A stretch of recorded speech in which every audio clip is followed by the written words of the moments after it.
All right, we are live. Welcome, folks. Welcome to I Can Science That. We are here again with Alan.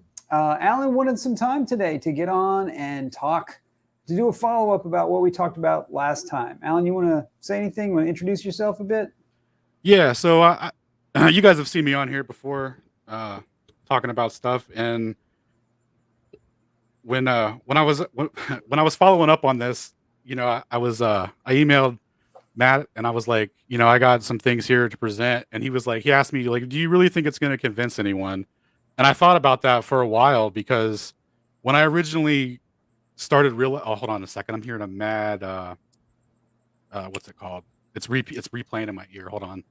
Oh, you getting reverb? I'm not hearing that on Yeah. my end. Oh, it's because I had the tab open. I'm retarded. Okay, we're good. So anyway, at first, when I started realizing that there was a massive deception going on here with space, and it wasn't just other things that they admit to that you can find documentation about, where it's pretty, where they're like, yeah, we did some shit. So anyway, when I first started realizing this stuff about space and the whole narrative, it was about being right and proving it to people, and that kind of stuff. And I realized that you can't really do that to people, and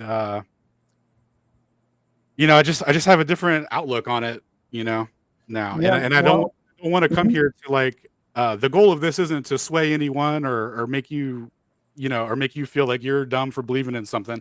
I just want to present what I've found and where I'm coming from, and maybe we can talk about you know that instead of who's right or wrong kind of thing.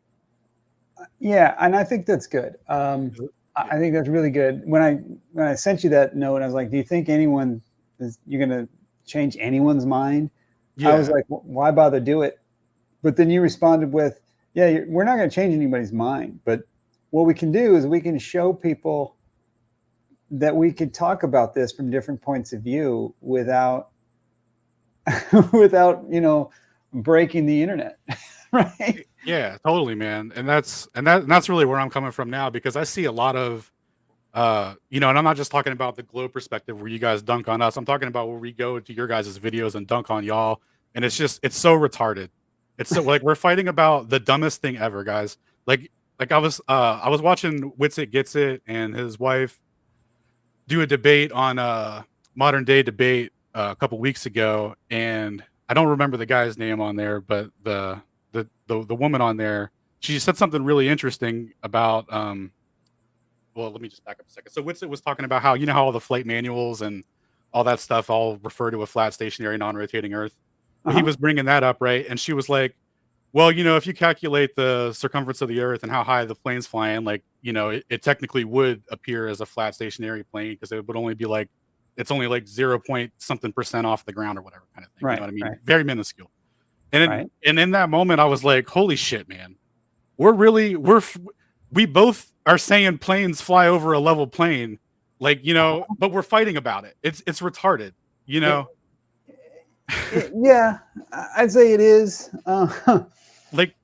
Like you guys just believe a slightly different detail than I do. Than we do. Like for satellites, you guys just believe they're further away. We believe they're closer. And for us to fucking shit talk each other and dehumanize each other and act like fucking animals, it's honestly disgusting.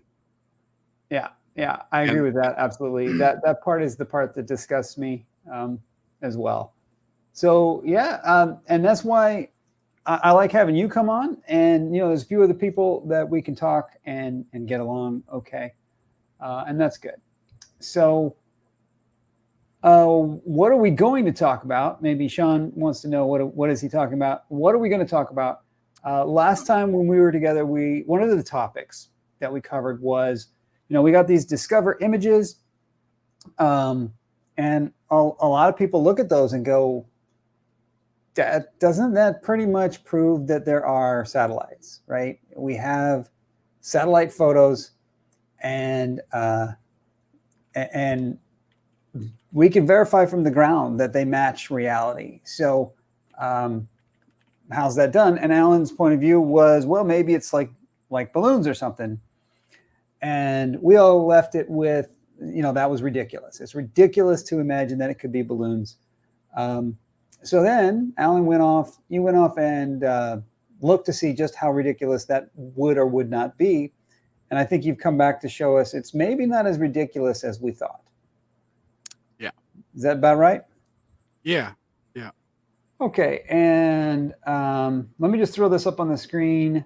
Grumpy Old Mechanic is going to drop out, but wanted to know, how am I able to get accurate GPS tracks in the middle of Idaho and Montana wilderness hours from any cell? Wilderness, I'm going to put a comma there, hours from any cell phone connection. So I think that's related to what we're talking about very much. Would you want to comment on that, Alan?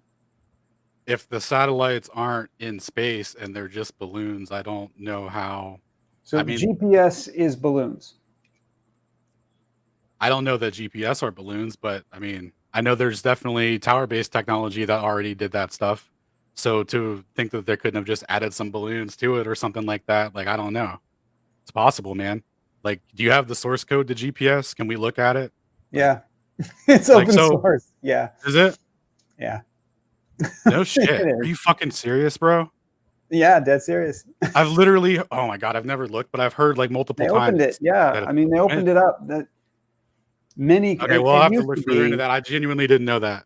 Okay. It used to be, when it first came out, it was a super tip top secret. And then they started opening it up for a few companies to make. And now it's in every cell phone in the United States. Actually, in every cell phone in the world. And it's not just GPS. The Russians have one, the Europeans have one, and the Chinese have one. And since most of them are open source, you can get a device that'll read them all. Okay, cool. I'll look into that, man, because I genuinely thought that it wasn't, because I've heard that it was yeah, I just heard that wasn't the case, man. So thank you for that. I will. Yeah, all it is, I mean, it's really very simple. All it is you get a time delay from each of the satellites, right?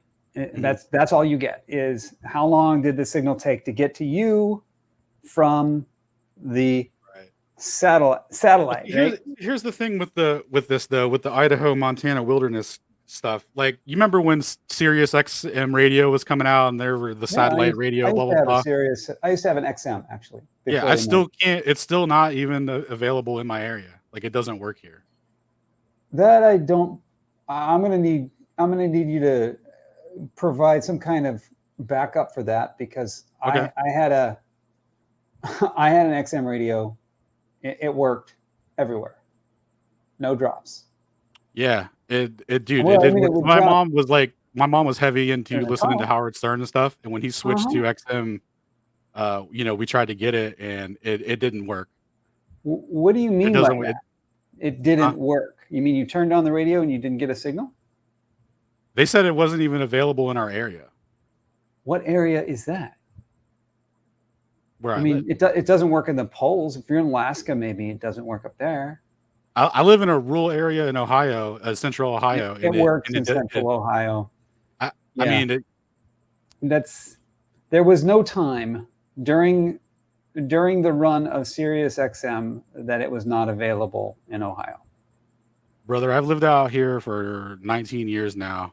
And when that shit first came out, for years and years, it wasn't available. My mom was a diehard Howard Stern fan, and she was trying to get it to listen to him, and it doesn't work out here. And there are instances you can Google other people. Like I said, I'm going to need some kind of news clip or anything.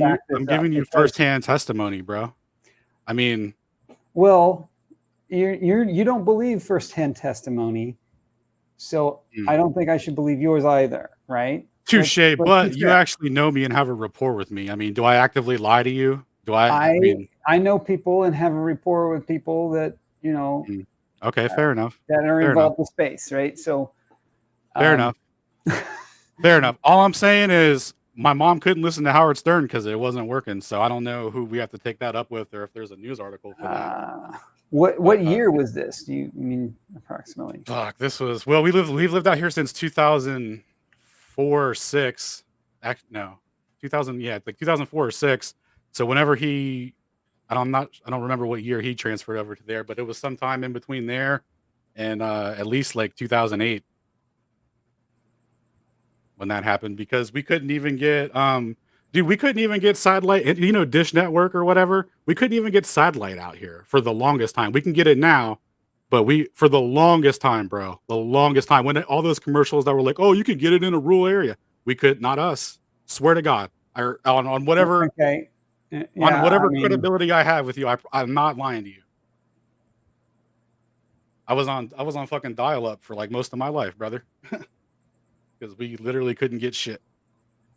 yeah. Sean So, Hawkins says, I drove a truck for 5 years, cross country, border to border, coast to coast. I had both XM and Sirius, spelled wrong, and I never had a loss in signal.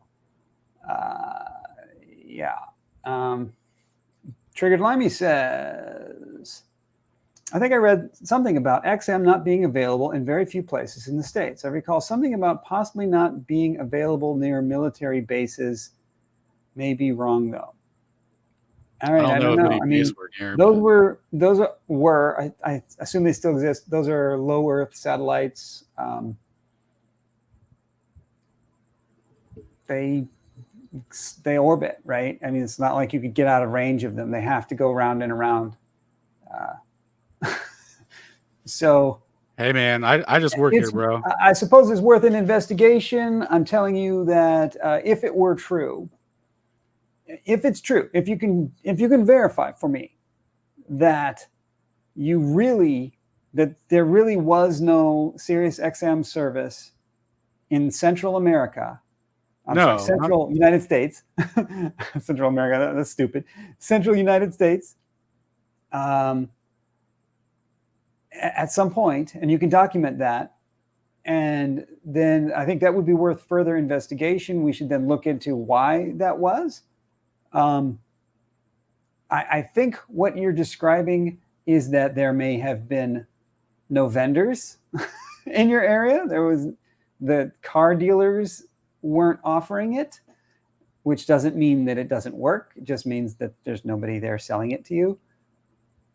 I mean, I But yeah, appreciate you trying to explain it away in a way that, you know, makes people sense to you, I had one of these, but and it didn't. I took So road trips. I didn't go through Central Ohio ever, but I I'm took. not even saying it wasn't available to the entirety of Central Ohio. I'm saying where I live on this road, like I'll give you my full address and shit. You can Google map it and see the layout. Uh, I'm telling you, man, wasn't Yeah, here when so I'm wasn't going to here. read. I'm going to read. Triggered Limey here says maybe at first it was because they didn't have enough satellites for full coverage, kind of like that new Skynet internet or whatever it's called. Limey, I believe, and somebody could correct me if I'm wrong, that both Sirius and XM were not geostationary satellites, but I say were, like the world has moved on from Sirius XM, but I guess it still exists. That those are low Earth satellites. And if that's the case, then they orbit the Earth. They move over the surface of the Earth. They can't hold still. Right. Meaning, if you've got one that covers California and it covers New York, it has to go through Ohio on its way, right? So it's not possible. I mean, dog, I just work here, have a man. hole. I don't know. I mean, we're trying to figure it out. I'm not Right. like there's no way for me Okay. to verify this claim to you. Like I can't go back in time and like call the company and like record the fucking conversation or something like that. So we're gonna Maybe have they to are we're just geosync. gonna be at an impasse here. But just know that I'm not lying to you, man. Like Well, what I'm saying to you, Alan, is you have found a piece of data that I would find compelling if you can back it up, right?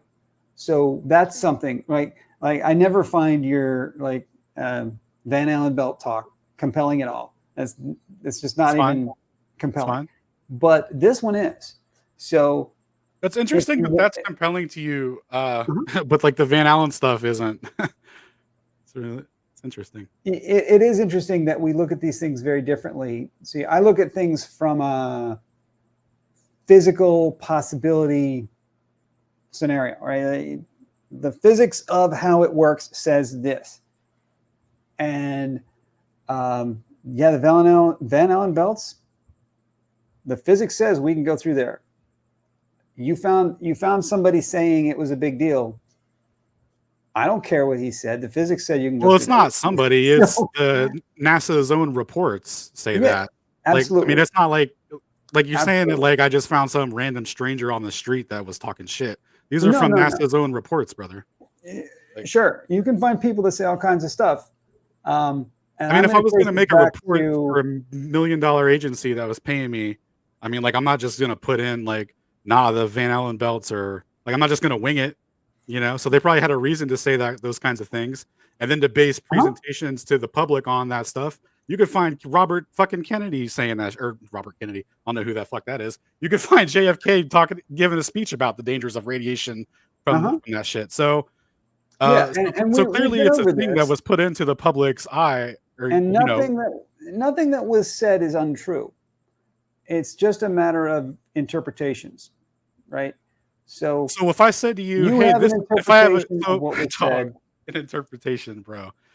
I'm sorry, I didn't mean to cut you. No, Go ahead. Absolutely. I mean, we covered this many times. I know, but it's like, right? you're And talking you about still an get stuck on it. interpretation. The fucking thing says it's dangerous and deadly, and they're all saying it could kill you. Like, what would you interpret? What's like? There's not a lot of wiggle Once room, again- in my opinion, for what they've from their stance on it. Okay. Yeah, but it's all good. Say that again. I kind of interrupted a little bit. Say that again about the Van Allen belts are dangerous and deadly. Hit me again with that. That's what the reports were saying. You know what else is dangerous and deadly? Driving on the freeway.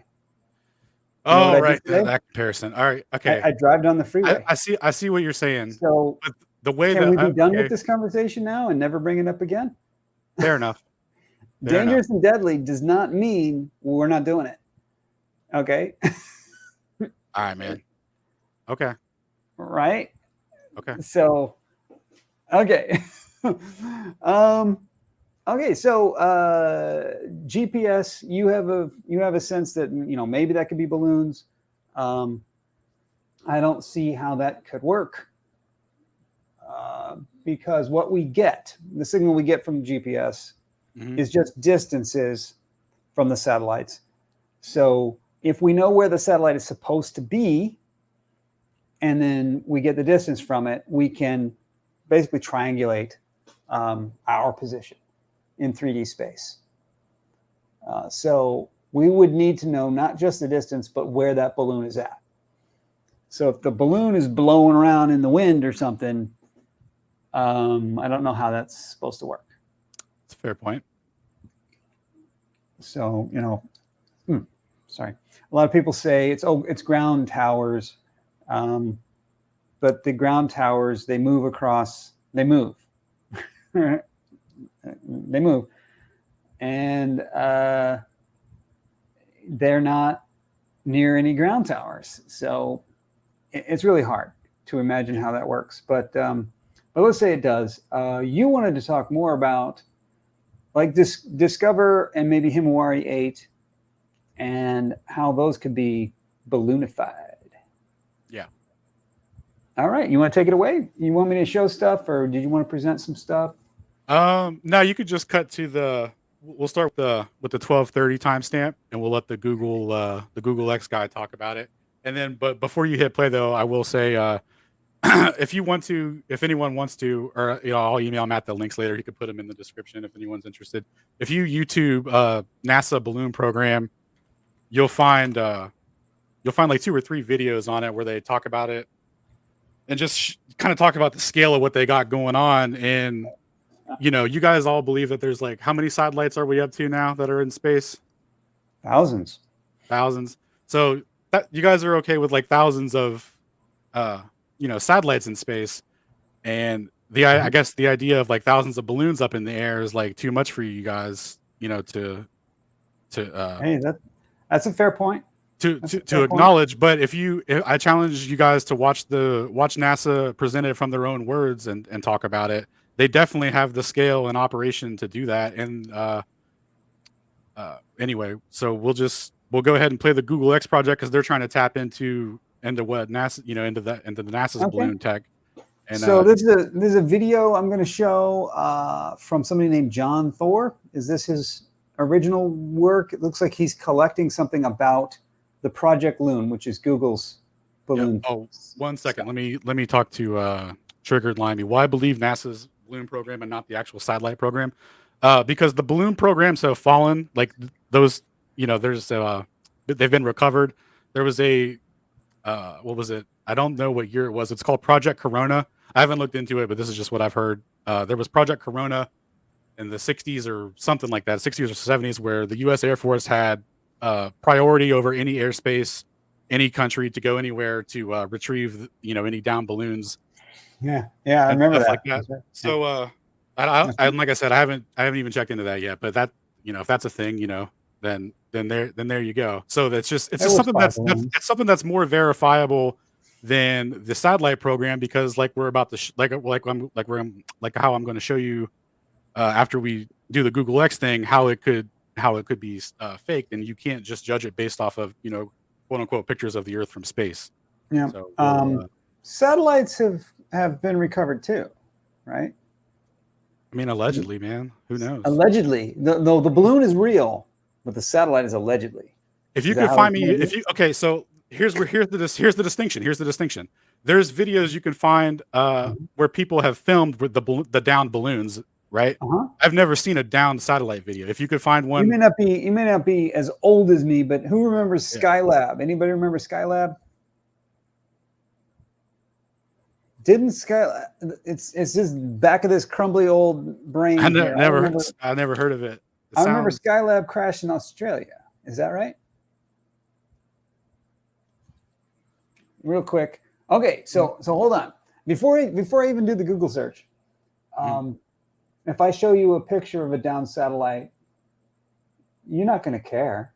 You're not going to change your mind, right? I mean, no, but you can still show me Before though. I even bother, right? Before I even bother, don't ask me to do it, right? Because that doesn't mean anything to you. Fair. Okay, you're right. Right. So your discriminant there was, in the one case you have video or photos of it, in the other case you don't. But that's not really a judgment for you at all. Well, let's look at the picture though, because here's the thing with the stuff of the people that have filmed the balloon stuff. I mean, it's literally just like villagers walking around their village filming it, and it's clearly not like like if this is like a professional picture kind of thing, like you just don't know. I just don't know where it came from. Like there's slight. I see what you're saying. Totally valid point, but it would change. It would be a little more meaningful if it was authentic in the sense of how these balloon recover or the down balloon stuff come out. So that I've seen. John Rapp says Aussies remember Skylab. NASA's littering ticket is still outstanding. So yeah, here's some. I just you see what I Googled, just Skylab wreckage. I haven't scrolled at all. Yeah. This is what we come up with. So you don't. I'm not cherry picking anything. This is what it comes up. So, you're good. So yeah, sure. I just think of that because it's one of the more famous crashed satellites. Probably the most famous one. And the thing was, it was very big. Most satellites burn up on the way down, so there isn't a whole lot of wreckage usually. What does that mean when they burn up on the way down? Like, what's going on there? Can you explain some of that? Like at what point does it get hot? When it's falling through the thermosphere? Like which part's making it hot where it melts up? Yeah, a lot of people are very confused by that, actually. Yeah. The problem is it's just going so frickin' fast.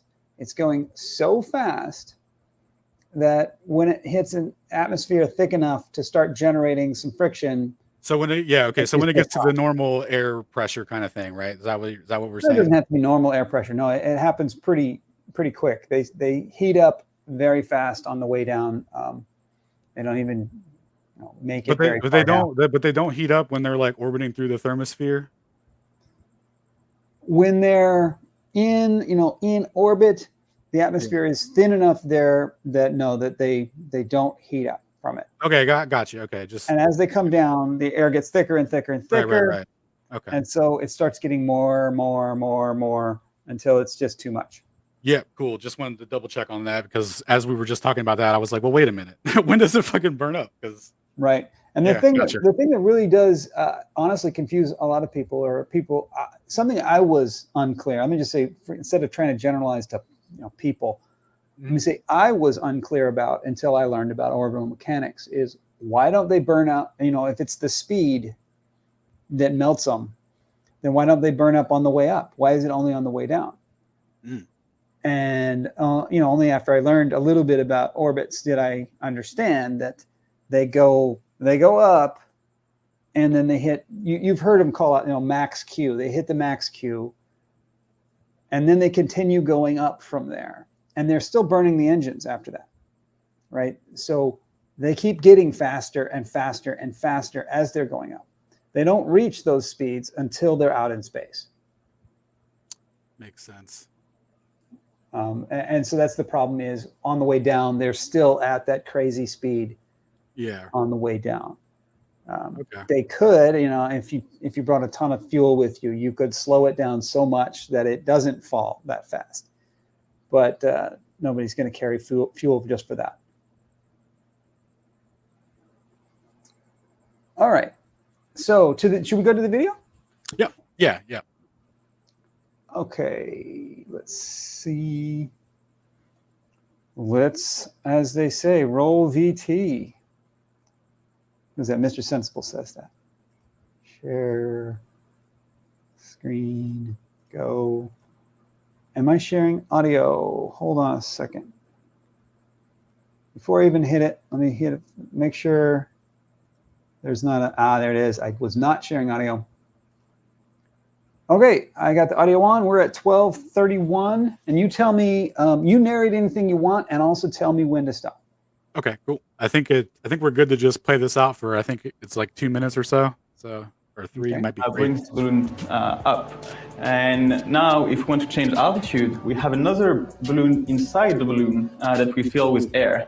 And as we add more air in there, the mass is going to increase and the balloon is going to go down. Okay, this is called Yeah, so pause it real quick. and we named it that because So right there, he's talking about how they can raise and lower the altitude to catch a different jet stream to kind of control, to make it in like a quote, what you guys think would be like a geosynchronous orbit where it kind of stays in the same place. This would kind of be like the same situation.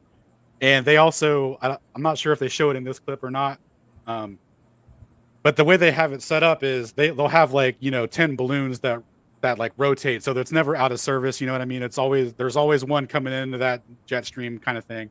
So that's kind of how they would have like constant coverage over an area, and it wouldn't just be a balloon that's like, oh well, what about the wind? Like wouldn't that fuck it up? Like, so that's kind of what that was explaining. I think I might have timestamped it a little late on it. So that guy was explaining that you can use the natural wind to hold in place. Yeah. Does he say anything about how reliable that is? Or do we need to consider how reliable that is? Super reliable. They've got it down to a science. What he was saying there is how they have those balloons filled up with hydrogen or helium, because you can do the hydrogen ones. But anyway, and then they fill it up with air to sink it. They literally just fuck, I don't have the timestamp for this exact part of it, but yeah, it seems to be, according to them, super efficient and accurate. Yeah, and you can find that sort of thing even in the NASA presentations where they talk about that. Yeah, that's cool. That's neat. I do reasonably remember, accurate and stable. I do remember back when Google Loon was a thing. Somebody has pointed out it's not a thing anymore, by the way. Okay. Yeah, they've bailed on that. But back when it was a thing, I remember seeing some traces of how the balloon moved, and it was like a rickety circle. They were getting things to move around in a, I mean, it wasn't holding still, right? But it wasn't just drifting out of control. Yeah. Yeah, well, I didn't know that they had abandoned their balloon project, but NASA's still going strong with it. So, well, I mean, everybody does balloons, right? Google Loon balloon, Google Loon, all. Loon was a radical approach, right? Development in 2011, defunct as of January of last year. Yeah. So it only took him 10 years to abandon it. Yeah, I mean that's actually pretty good for a Google project. They abandon a lot of stuff. Yeah. But I guess I would come back from the Google Loon thing, and I would say, okay, if you, I honestly I could buy that. I could imagine a scenario where we could put weather radar on a big enough balloon, right? Weather radar is the ground stations are pretty big, but let's say they miniaturized it. Oh, do you know how big the balloons are? I don't know. Do you know anything about the balloon stuff? No, how big are the Google Loon balloons? They expand to the size of a football stadium. Oh, okay. So yeah, they're huge. Yeah. They can hold up to like 8,000 pounds or more. And that's just the balloons. That's just the size they tell us about, Right, So- right. Okay, so I can imagine we make a ginormous balloon and we put a weather radar on it. And then we beam down from the balloon to the ground somewhere, those results. And then feed all of those balloons data, along with all the ground station data, into some big simulation and massage it until it looks like a globe. Is that what we're saying? That's how I think it works. Okay. Real Cygnus says must be literally billions of them and all invisible to telescopes. Alan, what do you think about that? Wouldn't need billions of them, and they have hydrogen balloons that go up. Was it 240,000 feet and stuff? I mean, dude, I don't know. Is a telescope going to see something like that at that distance? Well, didn't And we say and it's the size of a football field? the balloon? Yeah. Yeah, but it's like they're clear though. Like they're not reflective. They're like super transparent. I don't know. I mean, I don't know. Would you see it? I don't know, man. Couldn't I tell don't you. know. They don't reflect. We think. Hmm. Okay, if it's as big as a football field, they're I'm definitely gonna giant. say, They're we they're can see it. giant. Like they're see through or whatever balloons. Like so, I don't know. I don't know, man. I don't know. And as far as billions, I'm going to agree. We don't need billions. Yeah, wouldn't even be close to that. And I don't think he's being serious about the number of billions. I think. Oh yeah. True. I guess. How many would we really need? I think that was one of the things you wanted to talk about, wasn't it? Yeah. So if you look at the next rad system, let me see if I have that. Oh fuck, I don't. Damn, I'm not as prepared as I should have been. If you if you go to Google and just type in NextRad radar layout, you can NextRad. Yeah, let me see if I can find the picture. NextRad radar. Yeah, NextRad coverage map. Okay, right here. And you want to see images, probably? Yeah. I'll send you the link. It's just it's one of those. Yep. Okay. So those cover the entire United States, and they're up to 200 feet off the ground at the highest, and then their elevation, obviously. But yeah, like that's all you need. Like and these are way closer to the ground, and that's all you need to cover the entire United States. So if you had a balloon up there, you could get way more coverage. You probably wouldn't even need that many. As many as you would think. So, how many exactly would you need? Who knows? But probably not. And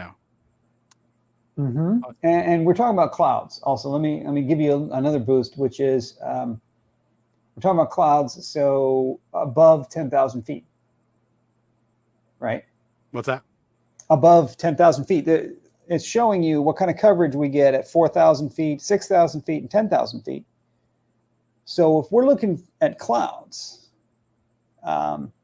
no, I'm just saying like the distance of coverage you could get with something. You can get even better. Right? I'm saying you can get better than this, right? The circles get bigger the higher up you look. Yeah, as you go higher, right. So, why do the circles get bigger? You can see further, right? Yeah. Why is that? Sure, higher up. Like, I don't. Because the ground isn't in the way if you look up, but it is if you look to the side. What? Okay. What are you? No. What are you saying? What are we doing here? What?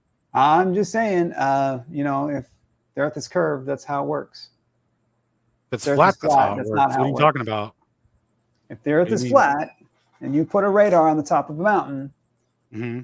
nothing gets in the way of it. You don't have to look up to see further. Right? Right? Okay. I mean, if the Earth is flat, that wouldn't be. Are you saying that it would just be one radar? Like, I don't know where you're going with that. It would be the same. I just mean this coverage. Because you guys chart. say the Earth's so big it's almost flat anyway. It would be the same.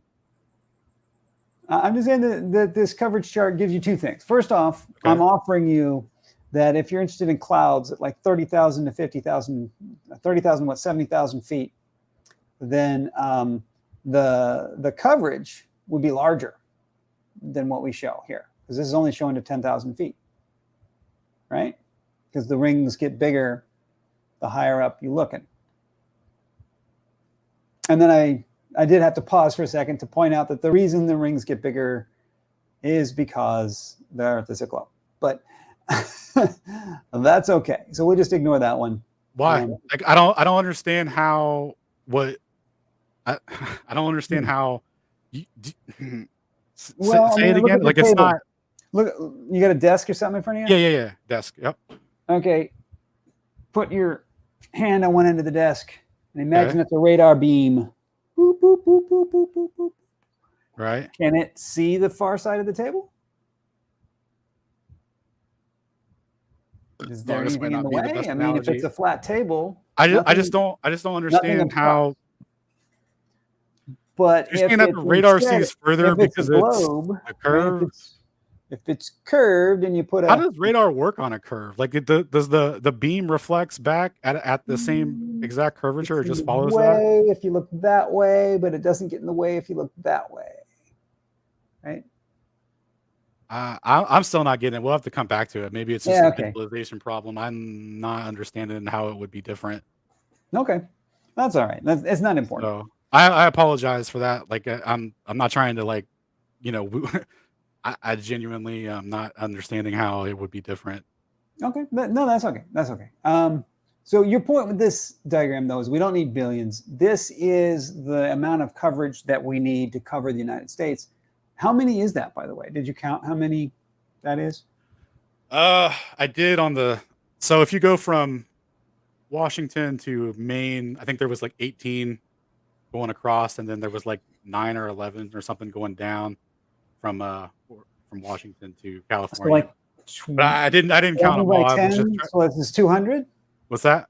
It's like 200-ish? Yeah, I didn't count, but yeah, it's probably somewhere around there. I believe that. I'd have to sit here and count them all, which is good. Yeah, we could probably just Google how many they have, and it'll tell us exactly. But yeah, we probably could. You want to do that? Sure. Next red, how many? Will that do it?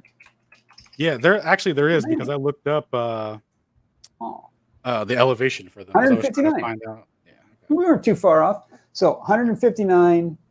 So this is apparently 159 stations. So if you wanted to cover the Pacific Ocean, about how many do you think you need? How big is the Pacific Ocean compared to the United States? Is it, well, from where I measured, it was like almost 3,000. Like, it was like 29 something or 28 something like that, if I remember. So you would just keep doing 3,000 until you got across there. And I think, like I said, it was about 18 of them to go from Washington to Maine. So that covered 3,000. So just keep adding that up. So did you go ahead and extrapolate that? I mean, does anyone happen to know what percentage of the Earth's surface is the United States?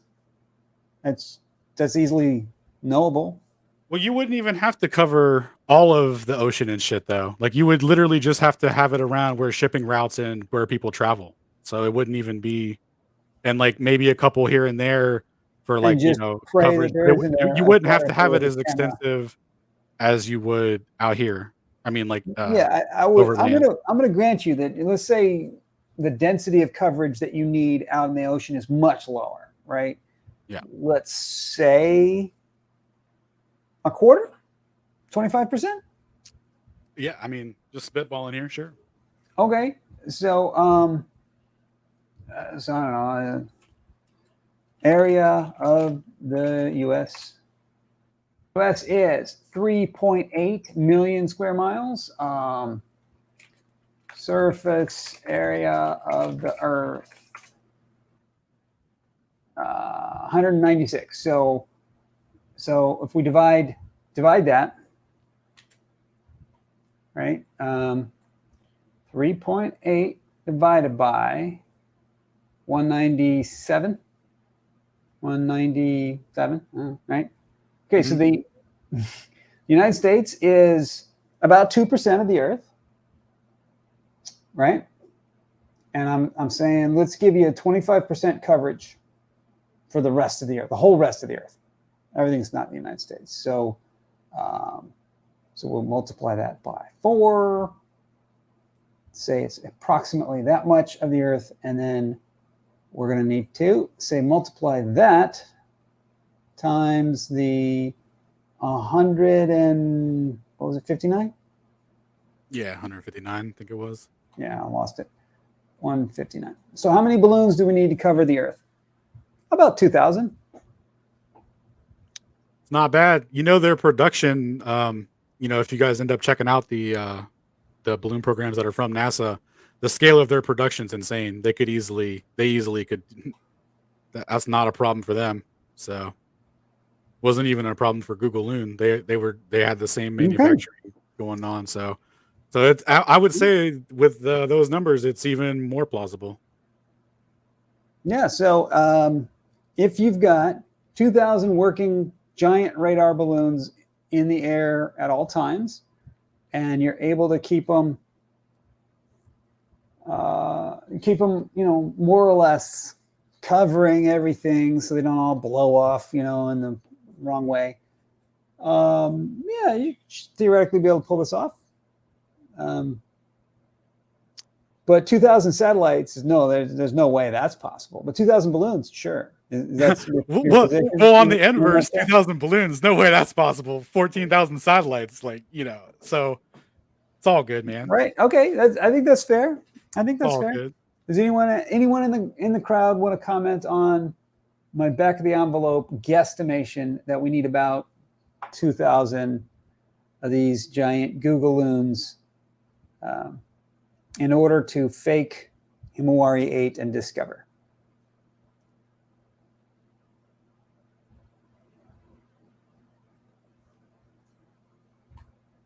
Triggered Limey, is his estimate was coming in at 8,500.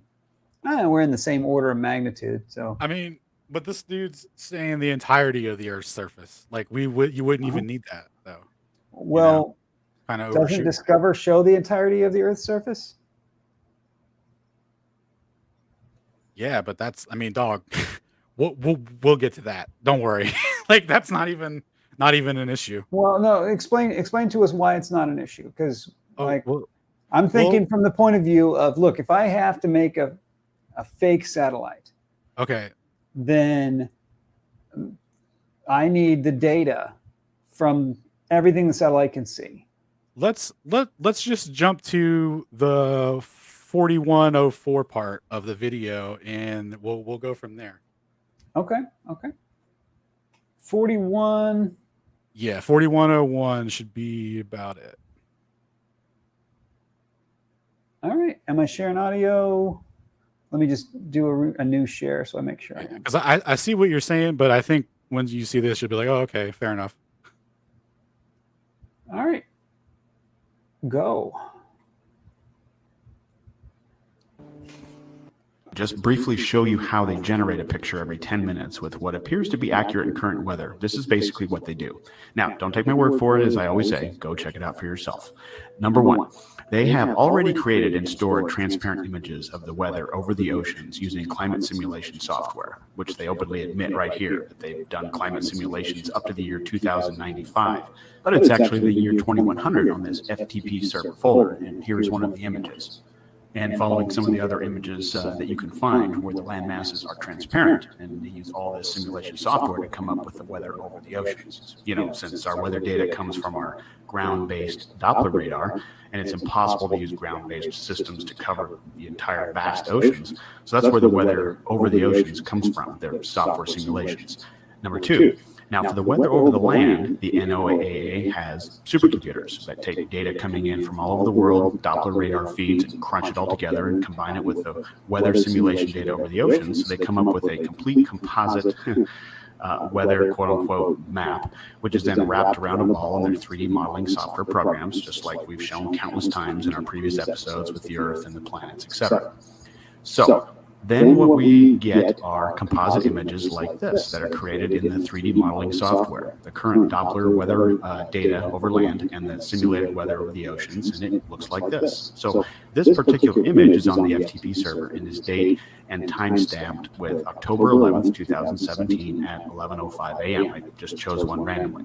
Notice the image shows you the weather for the whole ball and not just part of the ball that is lit by the sun at this particular time. No terminator line or anything like that, right? Okay, now here's the kicker. Go to the other file folder, which is the images that we get to see and are told are real pictures from space. But what they've simply done is taken the weather map picture of the whole ball they created and they superimpose it over the blue marble data set, just like they said they did. So what you can see here is the final version of what we're spoon-fed and told is a picture taken by the Himawari from space, like 10 minutes ago. This is the image from the same date and time, October 11th, 2017 at 11:05 a.m. And you can see that the weather is exactly the same. Watch it closely. There's your weather map comprised of simulated and Doppler radar being used to complete a composite image. They do this with the Discover satellite too, the epic camera from 1,000,000 miles away, they tell us. Ridiculous. Okay. Now, also notice the final image has a terminator line added in to try to make it look like a real picture from space, which drives a nail in the coffin of the Himawari because the weather data shows it over the whole ball completely. But they have to add a terminator line to show. Hold on a sec. Himawari 8. Yeah, okay. Gotcha. Got this Himawari 8. All right, just making sure I'm on the same page. The Earth only partially lit by the sun based on the time of day that the photo is allegedly taken. So if this is a real picture, how did they know where to put the clouds and weather on the part of the globe with no sunlight? It's completely dark there. It's all right here, guys. They are faking space. Hey, we all fell for it for a long time with their Doppler radar and weather simulation software, building a current weather picture and wrapping it around a ball in 3D software, pasting it onto a black background like they do with all the others, adding a terminator line and calling it a real picture from space. Is that good?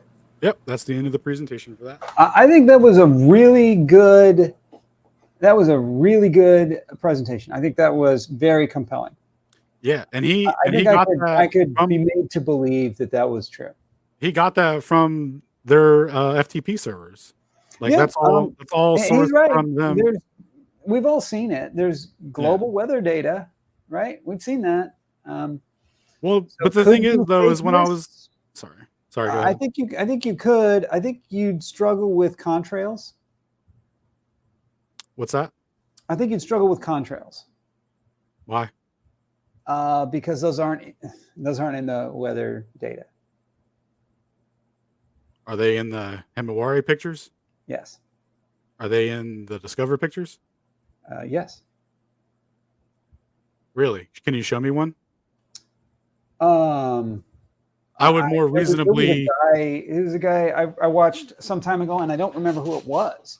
Who maybe somebody in the chat remembers this. There was a guy who did a series of videos where he did that. He went and scrubbed for photos that had noticeable contrails, like particular patterns of contrails in them, and then went to go see if they were in the satellite images and found that they were. Yeah, I'd have to see that and be able to examine it, man. Because and I could be wrong, but I don't see how that's going to be in the simulation. I mean, we looked at a ton of. But Jez is right here. You know, if NASA knows when those chemtrails are being made, they'd know to put them in. So yeah, I think you've got a really good case there, Alan. Personally, I think you've got a good case to say, if you really want to believe that this stuff is made by, that's all faked. Dude, well, let me take a minute and just thank you for saying that, man, because a lot of people they can't even entertain it, and that's kind of revealing to me about the whole thing. And I really appreciate that you're even able to just say, oh, you know what, that is kind of reasonable. I don't agree, but thanks. So Sean says, how do they show the wildfires? Those are not a trend. I mean, those could be taken from high altitude and then strapped in. It's actually a really good point there. I don't know if you remember, but it was a couple years ago that they found a wildfire in Australia using satellite imagery that no one had yet reported. Do you remember that? I never heard of it, but I'll look into it. Okay, yeah, go look into that. I'm thinking if I was you, right, and I found that story, my response would be, no, somebody reported it, and then they had to real quick scramble to get it into the fake images. And no, it wouldn't even be that. It would just be the whole story would just be a plant in and of itself of a fire that they started. If you look at those wildfires and where they're at, they're gonna build a fucking railroad, or what is it called? They're gonna build a railway through that shit, dog. So, you know, they know where the fire was gonna be beforehand. So I don't. Right. You know. Okay. So we could look at that from different angles, and I know we're not trying to go down that road. You're gonna take it to a whole nother level of conspiracy. And it's not even that. Fires. They set the fires. I mean, right. Okay. And the Tonga explosion. How about that? What's the Tonga explosion again? The volcano last year. Or was it even this spring? When was it? It wasn't very long ago. No, I know what you're talking about. I've seen that. And tell us how that went down. I mean, I saw like what is it? You know, where they were showing footage, quote unquote footage from satellite footage of the smoke and stuff from it and all that, and could be simulated. I don't know. It doesn't phase me in the same way. Within the amount of time, within the 10 minutes it takes to turn around one of these images. Yeah, it doesn't phase me the same way that you guys look at that as evidence because of all the other fraud and stuff that I've seen. Because you guys got to understand too, like my lack of trust and stuff isn't just purely based on the space stuff. I mean, the things that they do admit to, I have such a hard time believing in anything they say, really. So, Yeah. But that's totally cool. You want to talk about that briefly? I mean, I know you well enough now. I think that's where you're coming from. Where you're coming from is that you just really, really, really don't trust the establishment. Have you heard of the video or it's a documentary or whatever called September Clues? It's a 9/11 documentary, but it's not made by but it's not made by anyway. I was curious rather than listing all the various conspiracies because here's where the distrust comes from, bro. When you watch that, where's the origin of it? When you watch that and you see not 9/11, when you see what dog, when you watch September Clues, just Google it. Everyone here, you can Google it. It's on Vimeo somewhere. Watch the first 20 minutes of it. When you see what happened with that footage, like, dog, they completely lied. There were no planes. Whatever they did to that building, however they brought it down, who fucking knows? And here's the thing: the University of Fairbanks, Alaska, did a study on Building 7, and they concluded that it was a controlled demolition. So if you look at how that building fell, and you look at how the other two buildings fell, I mean, what are we talking about here? Okay. If one of Now, them I'm was going to a advise controlled people demo, don't go searching for that stuff, but no, but I know, okay. man, but that's where the distrust comes from. Like, if you really wanted to know Yeah, where it well, comes here's the from, you deal. know what they did to us, bro? They brought TVs into every classroom across the country and made us watch that shit, and it wasn't Okay, fucking real, hold dude. on, And then, no, man, you know how many hold people on. fucking went to war over that shit, and they thought they were defending America and they were defending our freedom, and there were no fucking planes, bro. They said a fucking passport fell out of the plane and landed near an FBI agent's foot, and that's how they knew the Okay, guy. you're Like, dude, getting a little wound up. I'm going to ask you I know. to I take a apologize. deep breath. It's an Take a emotional deep issue breath, for me. please. I'm fine, dude. I'm Let's fine. scale it down. Scale it I'm fine. down. It's an emotional issue for me because I mean, there's a lot of trauma in what they did to our entire generation. And if you look at what they just did, and I don't want to get like I don't even want to talk about Okay. it because I don't want to get your channel in trouble or anything. But Yeah. they do this shit like every 20 years, and they just traumatize every generation with bullshit. Okay. With the TV, man. That's where the Yeah. distrust comes But from. here's the deal. I have a similar ahead. distrust. My distrust is of that kind of content that you're talking about having watched, right? We both would watch that video. And let's not talk about the content itself because it is very triggering. Let's talk about how we reacted to it differently. In the one case you've just described, that you completely believed this documentary wholeheartedly, and it had a massive impact on you. I reacted quite differently to it. I saw this documentary and I said, what a load of crap. You've This seen it? is all fake and manufactured. You've seen it. I have not seen that particular one. I've seen plenty of that material. Bro, I'm telling you, this isn't like Okay, that. now this is just give my it a shot. default reaction. I know. I'm sorry. I'm sorry. Let's not talk about the content. Let's just I've say, seen- how do we react to that type of content, right? I'm telling you right now, I'm going to watch it. I'm not gonna, but if I were to watch something like that, I would say, look, this is obviously ginned up fake crap to try to get a rise out of me. And you looked at it and said, no, this is real. All that other stuff is faked out, right? Yes. Okay, so But here's why. I can tell you why, though. why is this piece of internet stuff real? And Okay. when they did the live hitting, okay, I'll explain it to you right now. Rover. You ready? I'll explain it to you right now. When they showed the live footage of it happening, right? There was a mistake because the helicopter that was filming hit some wind or whatever, kind of turned a little bit, and the layers that they had set up fucked up, and the end of the plane sticks out through the through the building, and that's not possible at all. And if you were to go and watch even just the 20 minutes of it, because they go over this part extensively, and what they showed. individual people filmed it? Hold on, so what's that? How many individual people filmed it? None. Dog, let me show you something. Are you telling me? No, hold on. There's a video on my channel. Hold on. I'll show you This is an important piece of data. Yeah. In the age of cell phones, you're telling me not one person turned around and filmed the buildings burning, and while they were filming, the second plane hit on camera. You're saying not I have a one. video on my YouTube channel that I will link you from a guy that was there on.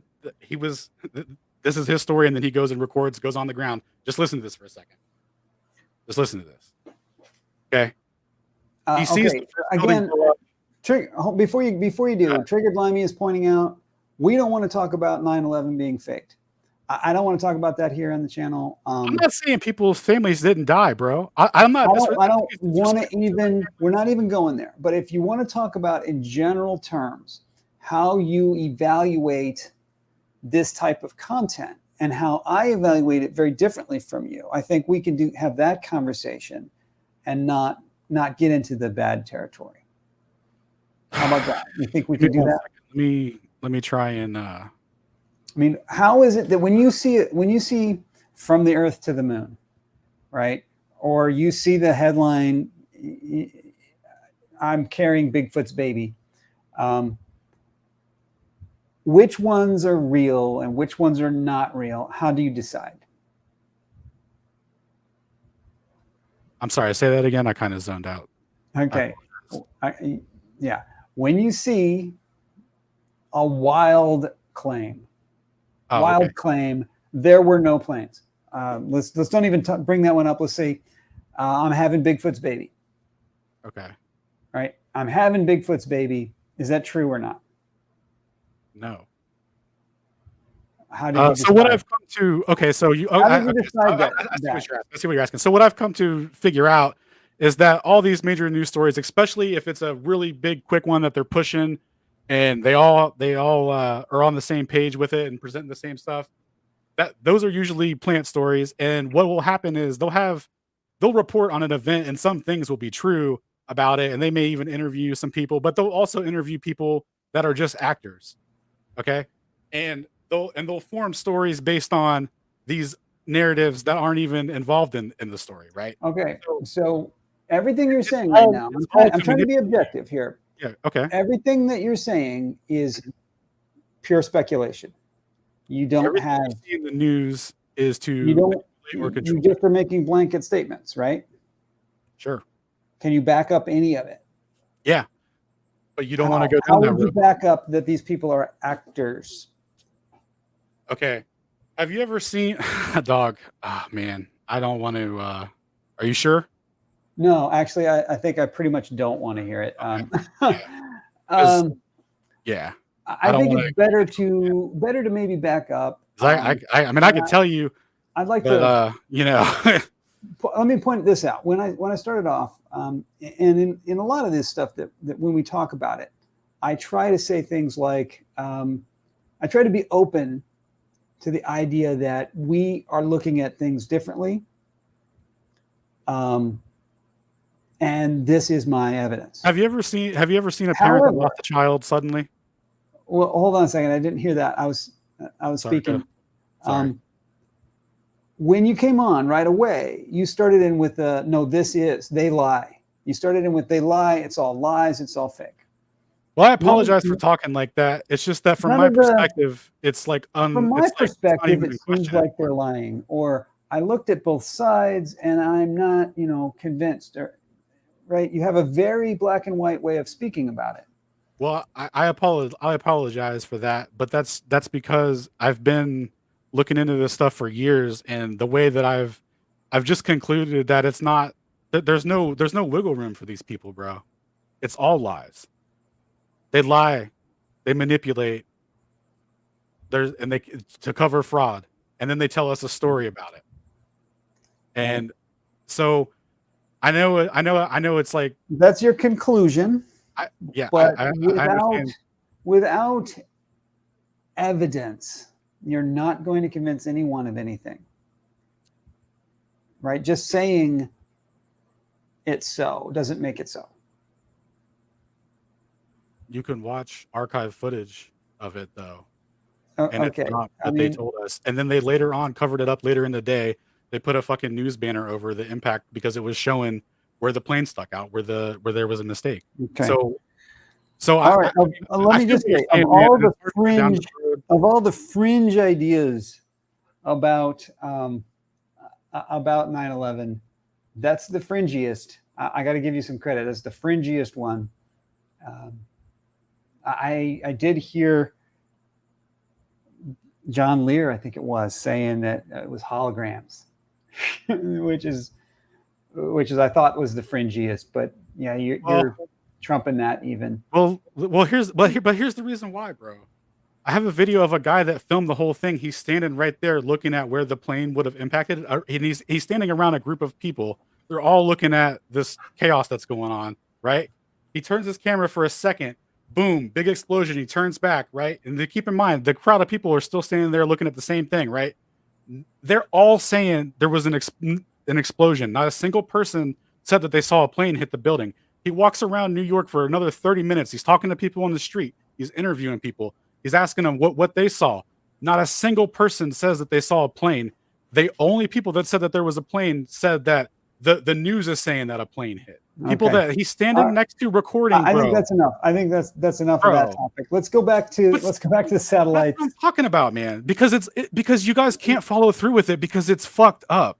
It's crazy. It's a fucked up thing to think, Alan, and it's a fucked up thing to suggest.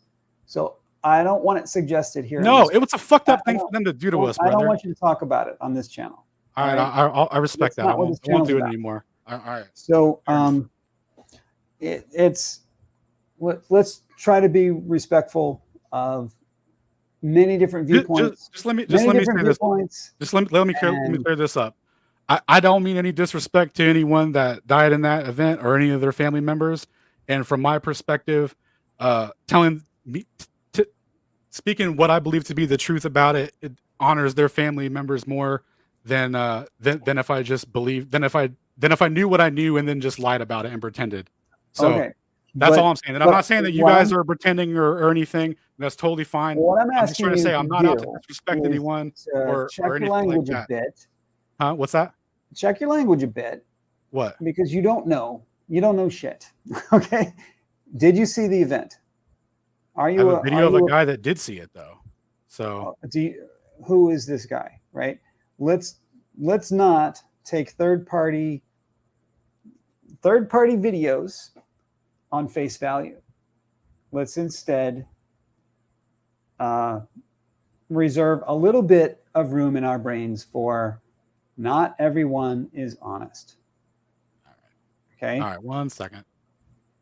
So let's not talk about. All right. If anyone's interested in what I was talking about, there's the link. We'll leave it at that. You can watch that guy's footage. I think at 10 minutes is where the plane situation happens, and you could watch the interviews of the people and decide for yourself. Totally fair.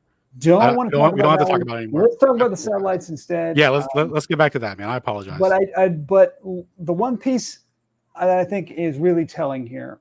Let's dial it back.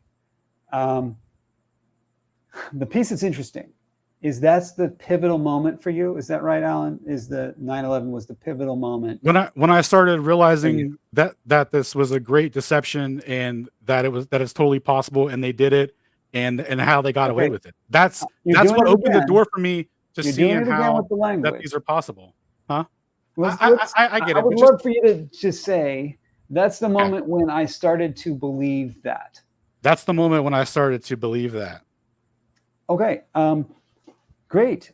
And I think that tells us something. I think that should tell us all something about the very real danger of this material. All right. The material that Alan is talking about is freaking dangerous. You all hear what it has done to Alan. Okay. You hear it in his voice. First of all, the documentary didn't do anything. Hold on a second, bro. Whoa. Hold on a second. That documentary didn't traumatize me. Them bringing TVs in every classroom across the country and making us watch a staged event is what traumatized me, brother. Watching that documentary set me free. You understand? Your conclusion that big difference. Big difference. It is an emotional issue for me because it does carry a lot of trauma, and it was fucked up what they did to us. Okay, right. And that's where the trauma comes from, not from this. Where did content. you put the link? People are asking for the link. Is it in the? Yeah, I thought I put it in the chat. Did it not go through? Yeah, I put it in the chat. Links might not be allowed. I don't know. Okay. Why don't you throw it in the private chat? Yeah, I'll throw it in the private, and you can send it out. Because honestly, I'll go man, ahead and share the link. Land in the private chat. And talking about how this stuff is dangerous, it's on YouTube, bro. So that's cool. Yeah, I just wanted to clear that up. The documentary is not what traumatized me. That's what allowed me to see through the trauma. Okay, I think when I post a link, it goes through. So you guys let me know if you can see the link. Anyone who wants to watch that, go for it. Trigger warnings. It's about 9/11. It's about conspiracies. Sean, it didn't indoctrinate me, dude. It opened the door, bro. It showed me a glimpse of what's possible. Right. And then you could just look into what they admit to, Okay. If you see that video, thank you, Alan. If you'd like to see that video debunked, I'll do it in a week. Dude, please do it. Try. I mean, do whatever. I'm not gonna watch it. I've seen enough of that, and I don't want to see any more of it. Yeah, it's fine, man. We can move on from the subject. Yeah, let's move away from that and take with us the understanding that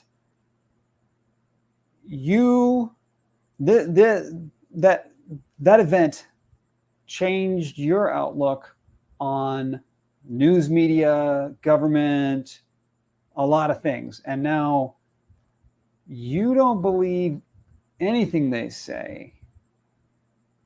I mean, how would you describe it? They can say true things, right? Like they can report on something local, and but like I'm telling you, to think that it's all fucking for real, that's a mistake, man. That's where that gets you. Okay, so here's one thing that I think is really, really interesting about your take on all of this. Let's say that there's a tragic, horrific event, and I'm absolutely convinced that my government and my news agencies are part of it. Okay, I'm totally with you on a tragic, horrific event. Why does that mean that satellites are fake? How do we make that leap? How we make that leap is so you can go back to the space program and just see what they've done. It's all like, fuck, man. Okay, to get to that leap, dude. If, to be fair, he did where the distrust from, he was answering, but he got carried away. If they're capable of these levels of fraud, right, and it's from the government, and NASA's part of the government, it would make sense that they would also participate in some fraud, right? A little fraud here and there never hurt anyone, right? According to the government. So far I'm with you. They can participate in fraud.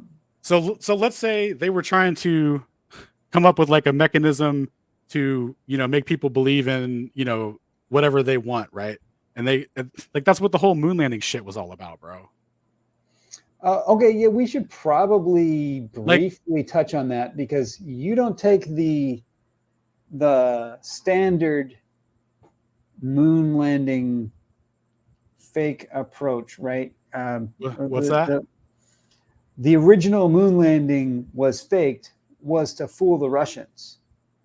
But you don't take that approach. You say something else, right? No, it was to fool everybody. It was to get everybody to buy into a system. We're in on it, is that right? They're in on it right now, bro. We're allegedly at war with them, and we just signed another agreement to pretend to send people back to the ISS and shit. It's all bullshit, bro. They all do work together.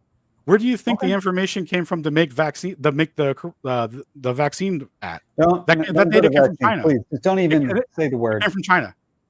Don't even say the word, please. Okay, I apologize. The mainstream narrative is that the information that came to make whatever came from China. So they do all work together. Don't go to that topic. Let's stay to the space. It's proof to what we're saying, though. Like, it's relevant, bro, because they do all work together. We're talking about space. I don't want to go to the other ones. All right. But let's say it's fair to say you believe the conspiracy, and if there's a conspiracy, you're down. Is that right? No. Okay. Which conspiracy do you not agree with? I mean, just name some off. I mean, like, I don't. There's stuff I see and I'm like, nah, bullshit. Okay, so one that was circulating around recently was that there was snake venom in the whatever, and all these things. No, I don't like. There's things that I'm not retarded, bro. I don't just like believe in every bullshit thing I hear. Like, I've come to these things, like we just went over that satellite stuff. Hold on a sec. We just went over that satellite stuff, and you're like, okay, yeah, that is reasonable, right? So I've come to a lot of things like that, and I haven't shown you all the stuff, and the stuff I've shown you, you might not agree with it, and that's fine. But I have my reasons for coming to these conclusions. I'm not just out here willy-nilly fucking,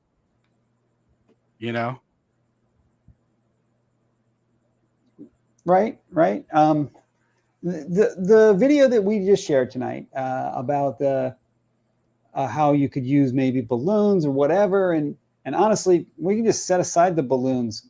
The weather simulation that the guy showed, it looks very much like weather sims I've seen on TV, and I'm like, yeah, you could set that up if you wanted to set that up. I would be willing to believe that. Fine. do we fake satellites though? I mean, you really have to go out on a stretch to go from we could do it to we do it, right? There's two totally different animals.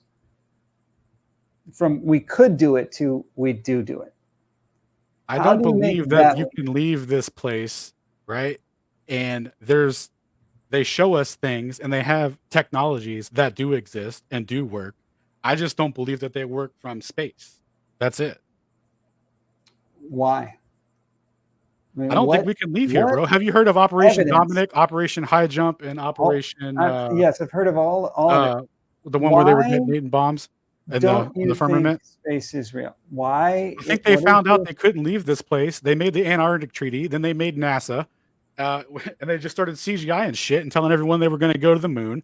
And in that fucking speech with Nixon, you can hear him say, "Oh, we brought the Earth to the heavens or whatever." He brought the material realm to the fucking luminary bodies, bro, to the celestial bodies in the sky. That's what it was all about, to get people to think that when they look up at the moon, that that men walked on that, and it's possible to be upside down. Because when you're standing on the ground and it's level and you're looking out at the ocean, dog, like, it's not curving around a ball and then someone else is upside down relative to your position. But because of the moon landing, we all think that. We've all been trained to think. We thought it, Alan, we've thought that. No, we've thought it, but it's never been proven, bro. The moon landing solidifies it. And that's why. No, it doesn't. Yes. I mean, in your opinion. It really doesn't, Alan. We didn't think the moon, the Earth was flat until, oh my God, people landed on the moon. Bro, you know they were teaching that that the Earth was flat in like the 40s and 50s and shit, right? Like in public school. Yeah, you could find newspaper articles of it, dog. There was 100%. No, not one town. You can find multiple states. Nope, multiple states, bro. And I won't yield on that because that's true. Happened. Okay, Alan, let's see it. Where is this? Where are these places that? I'll go dig them up. I'll go dig them up. I don't have them saved. I'll go dig them up. I will. I'll reply back to you, and you won't care, and it's fine. But I will, 100%. Dead ass, dude. I will. I got you.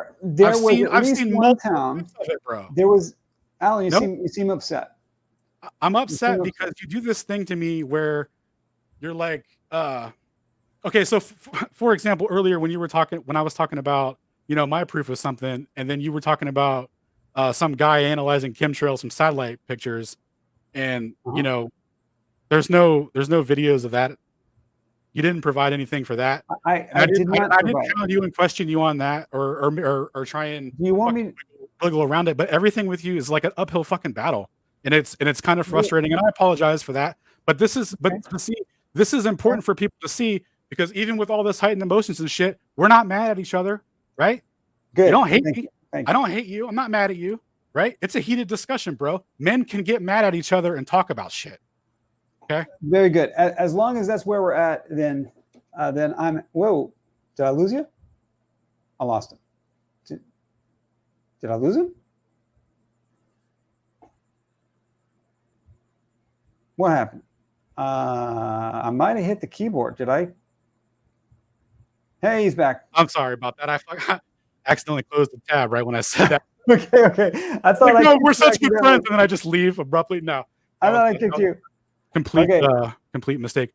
But no, I just wanted. Thank you for that. I agree. This is why this is important, man. Okay. So you mentioned a couple things. First of all, it's an uphill battle. Of course, it's an uphill battle because we're coming from opposite. Exactly. So when I get upset, it's an uphill battle for me too, talking to you about this stuff. You mentioned you wanted to see the videos of the analysis of the contrails. Yeah, let's take a look at that, dude. I can do a quick search and see if I come up with anything. Yeah. Let's see here. And I'm not even saying you're lying, bro. I'm just saying, like, just an example of how do you spell Himawari. How you know that Himawari. Okay. Evolution of contrail grid over Southeast Australia satellite view. Actually, my gosh, there's a whole bunch of it. Imagery, time lapse. But I want a comparison. I want a comparison. Oh, as I'm scrolling, I see a meteor from space. Yeah, there was a case where there was a meteor strike detected on satellite. Did you know that? I've heard of stuff like these that, but I satellites. mean, is this like a specific one that was like People major? people were just scrubbing through, and it wasn't. I don't think it, if I remember right, I don't think if it was even a. Hold on, you guys in the chat. I don't think it was even like an agency or anything. It was just dudes on the internet scrolling through, and they were like, "Hey, look at this! This looks like a meteor." And they dug and found, yeah, that was a meteor. Okay, somebody's very up in the chat. Hold on a second. But he is not wrong. Who here believes in NWO? First, oh, okay. I think he's talking to the chat. So let me go back to this comparison, maybe. 48 using solid viewer, facts and figures. Yeah, I don't know how long it would take me to find that old thing, unless anyone remembers that there was somebody who actually went to the trouble of comparing the footage from Himawari 8. I'm not seeing anything. I mean, it wouldn't be a high view type of deal because it's, you know, just in our stuff. Brush fires from space is coming up. No, I'm not finding anything for you. Yeah, I mean, I looked at a bunch So, of the so yeah, I mean, cover stuff, and I never seen I anything that wouldn't looked expect you to just believe it. like that.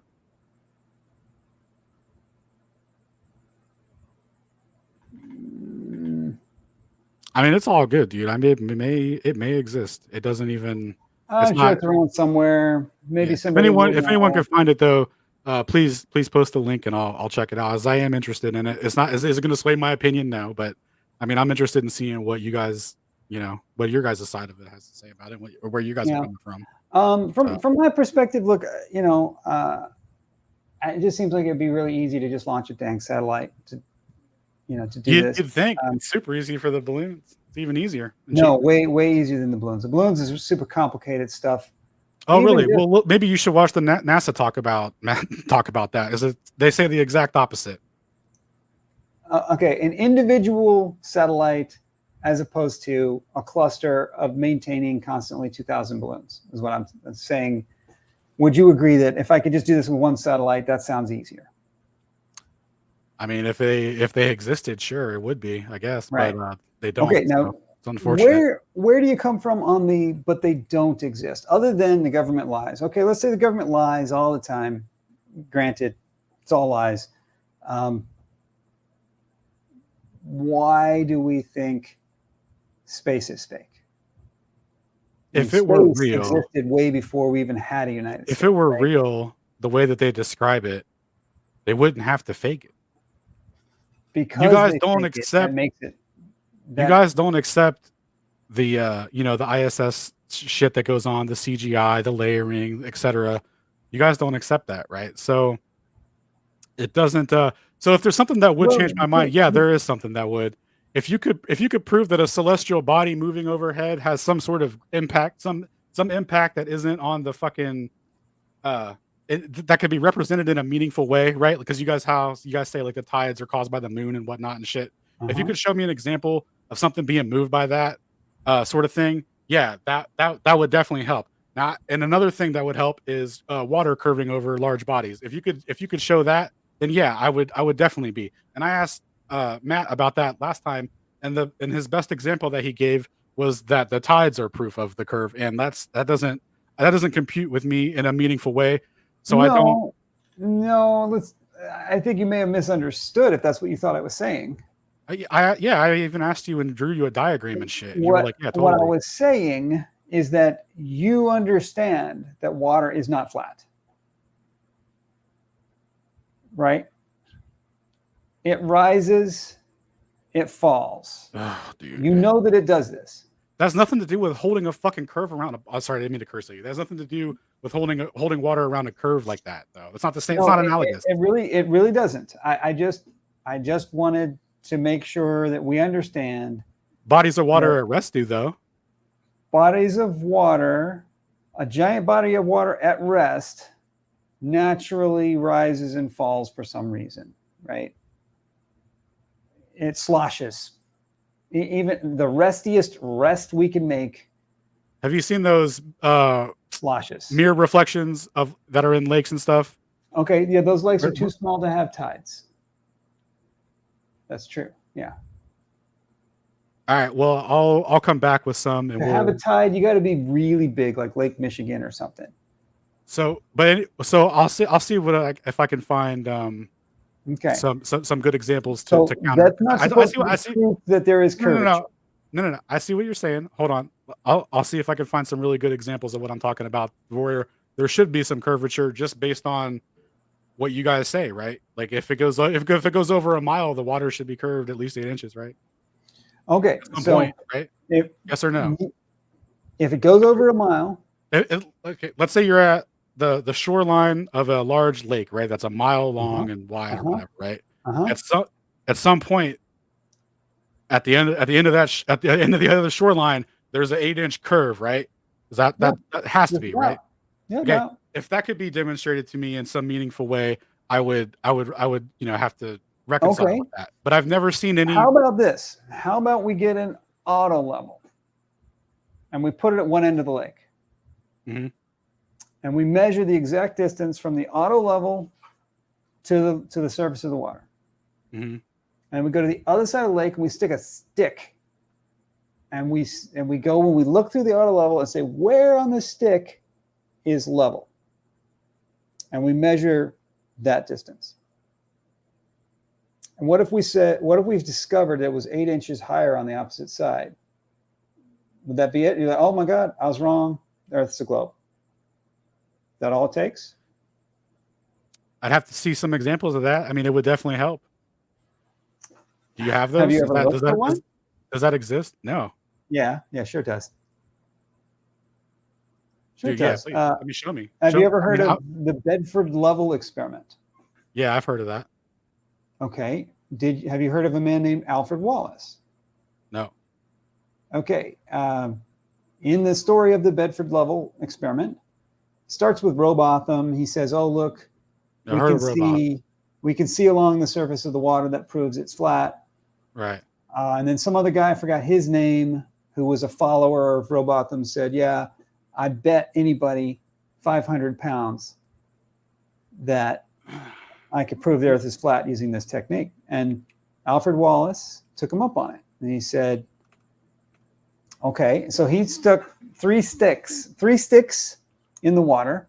Actually, it was just a sight line and 2 sticks, I think. And okay, I'll put that up there while we're talking. And he viewed across, and sure enough, the middle stick is higher than the line connecting the 2 end sticks. Because of course it is. It's not exactly new stuff, Alan. Dude, if the water was curved, bro, it would run down to the other side and then level out. Like it doesn't do what you guys are describing. That's not how it works, Alan. That's not how it works. Okay. How is it not level? What if I take a bucket of water and I turn it upside down? Right. Where does the water go? Falls out of the bucket. It goes down. Right. Right? Yes. What is down on a globe? You guys think that down is any direction, right? Around down is towards the center of the right. Okay. Right. So if that's true, I'm not asking you to agree that it is true. Just if it is true, it means water curves, dude. Right? That's what? There's no getting around it. If that is true. If water falls out of a fucking bucket, then stationary water that requires a container is fucking curved, bro. Okay. Like, what are you saying? No, you missed a step, right? Okay. Down is toward the center of the Earth. Allegedly. Or just Allegedly. down. So if, well, I'm just asking you to play the if game with me. Okay, And I'll do it your way too. Sorry, go ahead. I'll do it your way next. Yep. If down is toward the center of the Earth, then if I drop water here, it goes that way. If I drop water here, it goes that way. But it doesn't. Agreed? It just goes straight down. No, I'm asking you to play the if game. Can you not? I know, but play it's the if? super hard because here's the thing.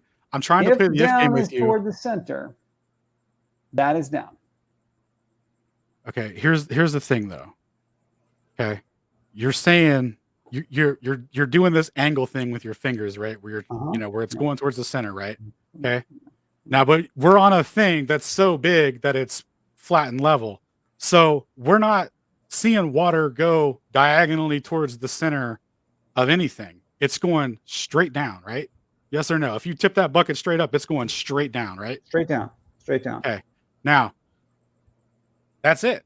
How could you ever verify to me that it's falling towards the center of the Earth and not just straight down if we're on something that's so big that that even every flight manual and everything in the world says stationary, flat, level, non-rotating plane? Like it's a mind game, bro. Like I'm trying to play the if game with you, but I can't comprehend it because. How about we flip roles? How about I play the if game with you? Okay. Okay, so you think down works like this. Just straight down. Yep. Straight down everywhere. Just straight down. Yep. Okay. Is there an edge? To what? So if I keep going out, is it infinite? I'm sorry. What's the question? Were you straight down from what I'm struggling the surface with of the ground? Like what do you mean? Why does it go down? Okay, you don't have any Y, right? Why does it go down? Oh, yeah, I do have a Y. Okay. All right. Have you heard of what's it called? Your boy Feynman has it in his thing. It's called a corona motor. You can look it up. It works off the electrostatic gradient. That's Now, I've looked at the electrostatic stuff and I can dismiss it very trivially. It's not electrostatic. Just get yourself an electrostatic test, a voltmeter. Test the voltage. No, right? Ground the thing. It still falls. Sorry. It's not electrostatic. There's still a density buoyancy component to it, though. There's another force. You can invent a new force. It's not even an invention. It exists there. Like, what do you mean? You're saying electrostatic? There's hold on one second. The guy goes over in the video corona motor because it's not even like a conspiracy thing. It's just some guy just made this cool thing, and like the first 30 seconds of the video, or like minute or so, he goes over the stuff from the Feynman lecture, or from his book or whatever. I've seen similar videos. There's a lot of Alan. There's a lot of scammers out there. Regardless, forget about the why, because you guys don't even know why. You guys just say that mass attracts mass, Cavendish. So just forget about the why. Let's just stick to what we see. Straight down, brother. It's straight down. Okay. Yeah.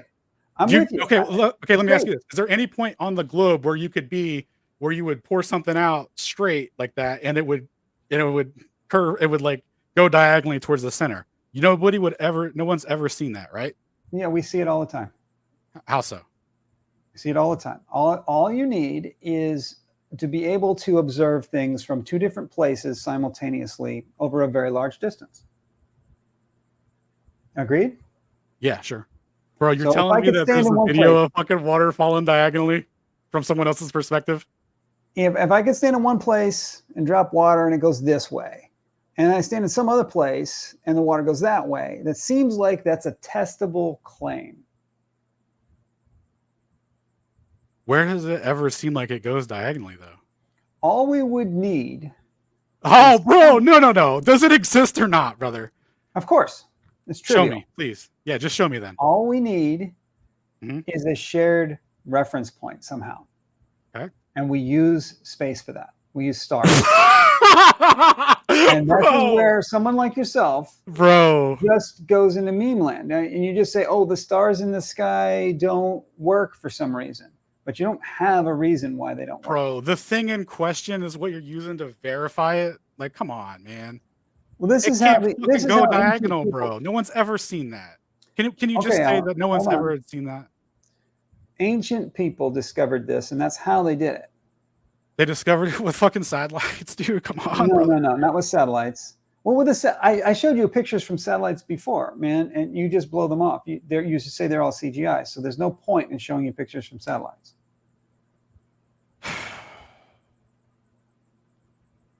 Right? You tell me I'm wrong. You're not wrong, but I'm just taking a minute because this is so fucking crazy, dude. Oh, okay. So here's the deal. Let's back up. We try to play the if game, Oh yeah. and It if you can only can't be get past the demonstrated if from space. game, That's then your really argument. Is that the it's- final argument? That's a blocker. If you What's can't that? get past the if game, then you're No, I'm sorry. I don't mean to not do the if game. It's super hard for me, man, because the only way to demonstrate it going diagonally would be from space. Like, what? no, that is not the only way. Well, I just asked you. I that, have and that's what you 30 said. a list of 30, I think now, pieces of independent evidence that people sent to me of how to show this. It's Yeah. not a complete list at all. Yeah, can you show me some of And those? Or? any of them mean anything to you? Like when I say stars, you just laugh. So It would. let's talk about why that is. Why you just laugh about stars? Why can't I use stars?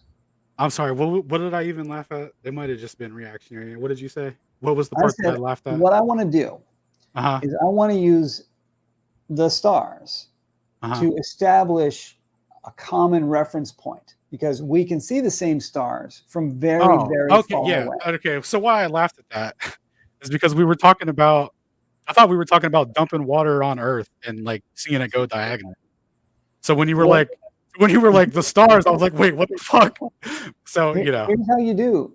Here's how you do, Alan. You use a plumb bob Uh-huh. and you hang it, and you say that is vertical. If I drop water, it goes that way. Okay.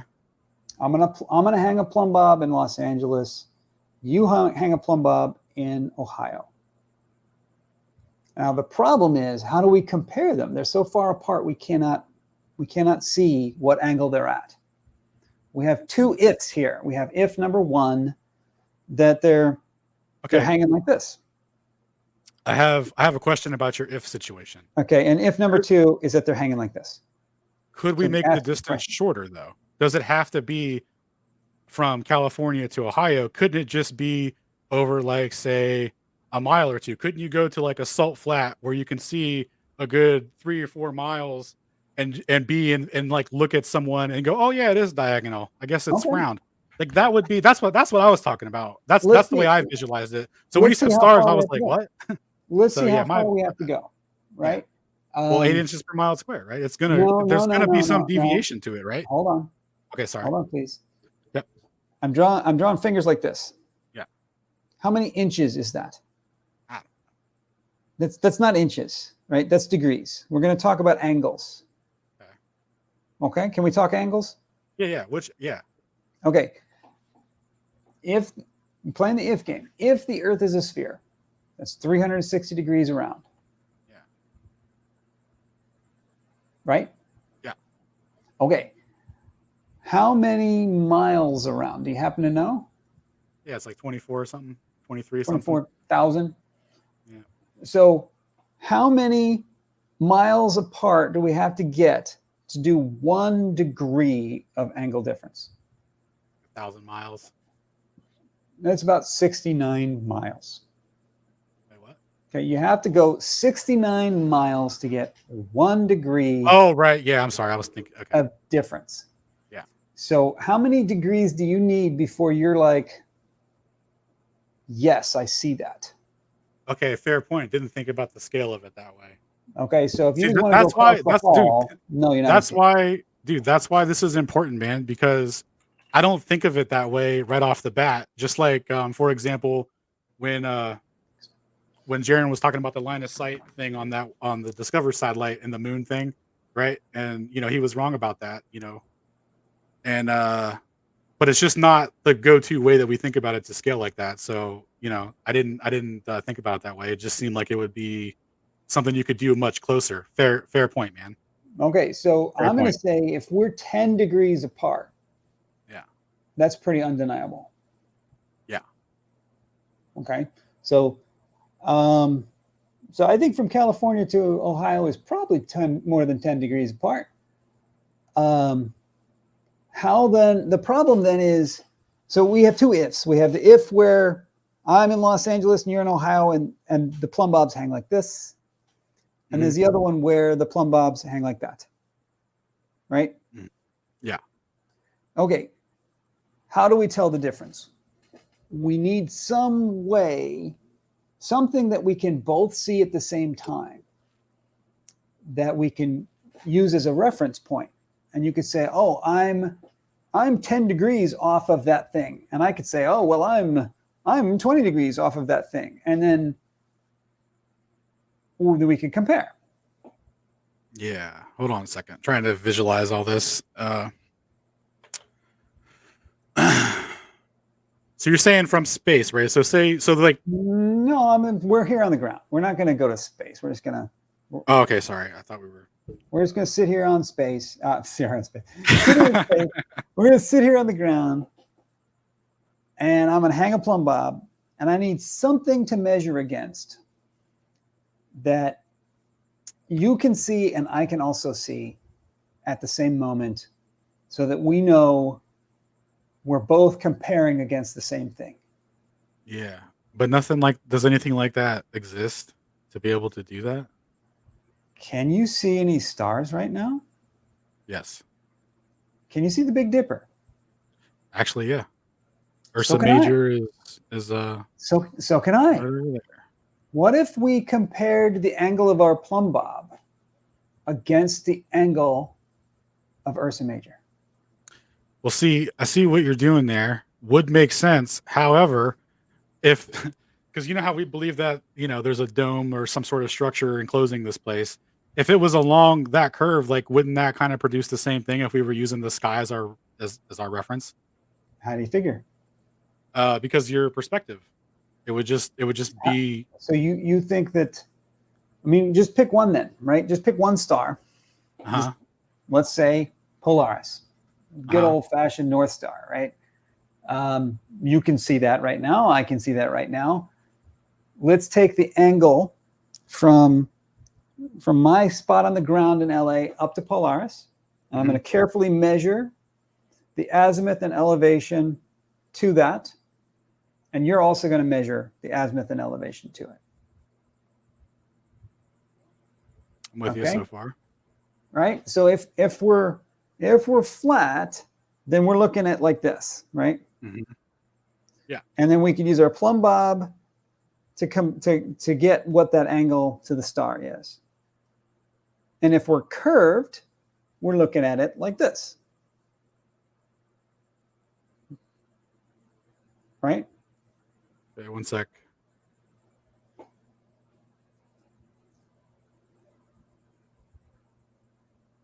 Why is it like that again?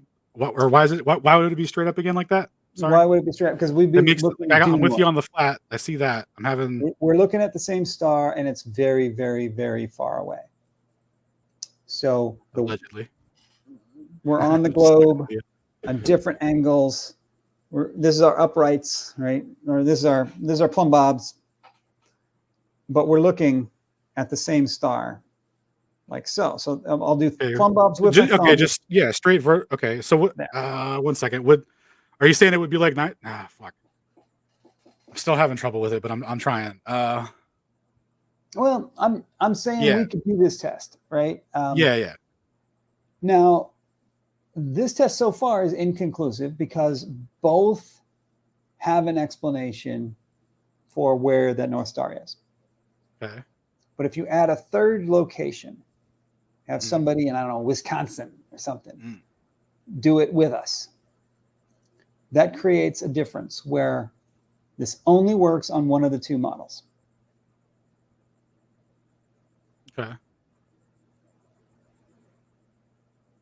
Okay. And just for giggles, do you happen to know what is the altitude of Polaris? Not off the top of my head. Right? I I mean, have to Google it. it's a known thing though. Yeah. And it turns out it goes with your latitude. Exactly. Okay. Okay, This so- is I'm super interested in this. So I'm gonna have to come back and look at it because I'm having trouble with the visualizations and stuff. But go on as I if gotta I show you understand it, and diagrams. I'm gonna come back to it though, because this I'm following what you're saying. This is how we were just saying, oh, what would be a proof? I don't know. This would be pretty good, but I just need to understand it. So This would be a proof, and it's as ancient as the Bronze Age. It's guys, look, all it took was some measurements of angles to a star, right? There it is, right there. And yes, it's been done. Yes, we did on this channel right here. We did it with the sun. You didn't participate in that one, though, did you? Nope. But did you check it out at all? I did. I saw the website. Is it still up, by the way? That website was pretty tight. Yeah, yeah, it's still up. I'd have to dig for it. We don't need to show it tonight, but don't worry about it. Yeah, you saw it. What did you think of it? Was that compelling? I thought it was more or less the same thing as what the old experiment was. Like, I just really didn't understand how this was any different than what they were already. What do you mean saying. by? Well, it was the same as things that have been done for thousands of years. It's not. I didn't invent this, right? Yeah.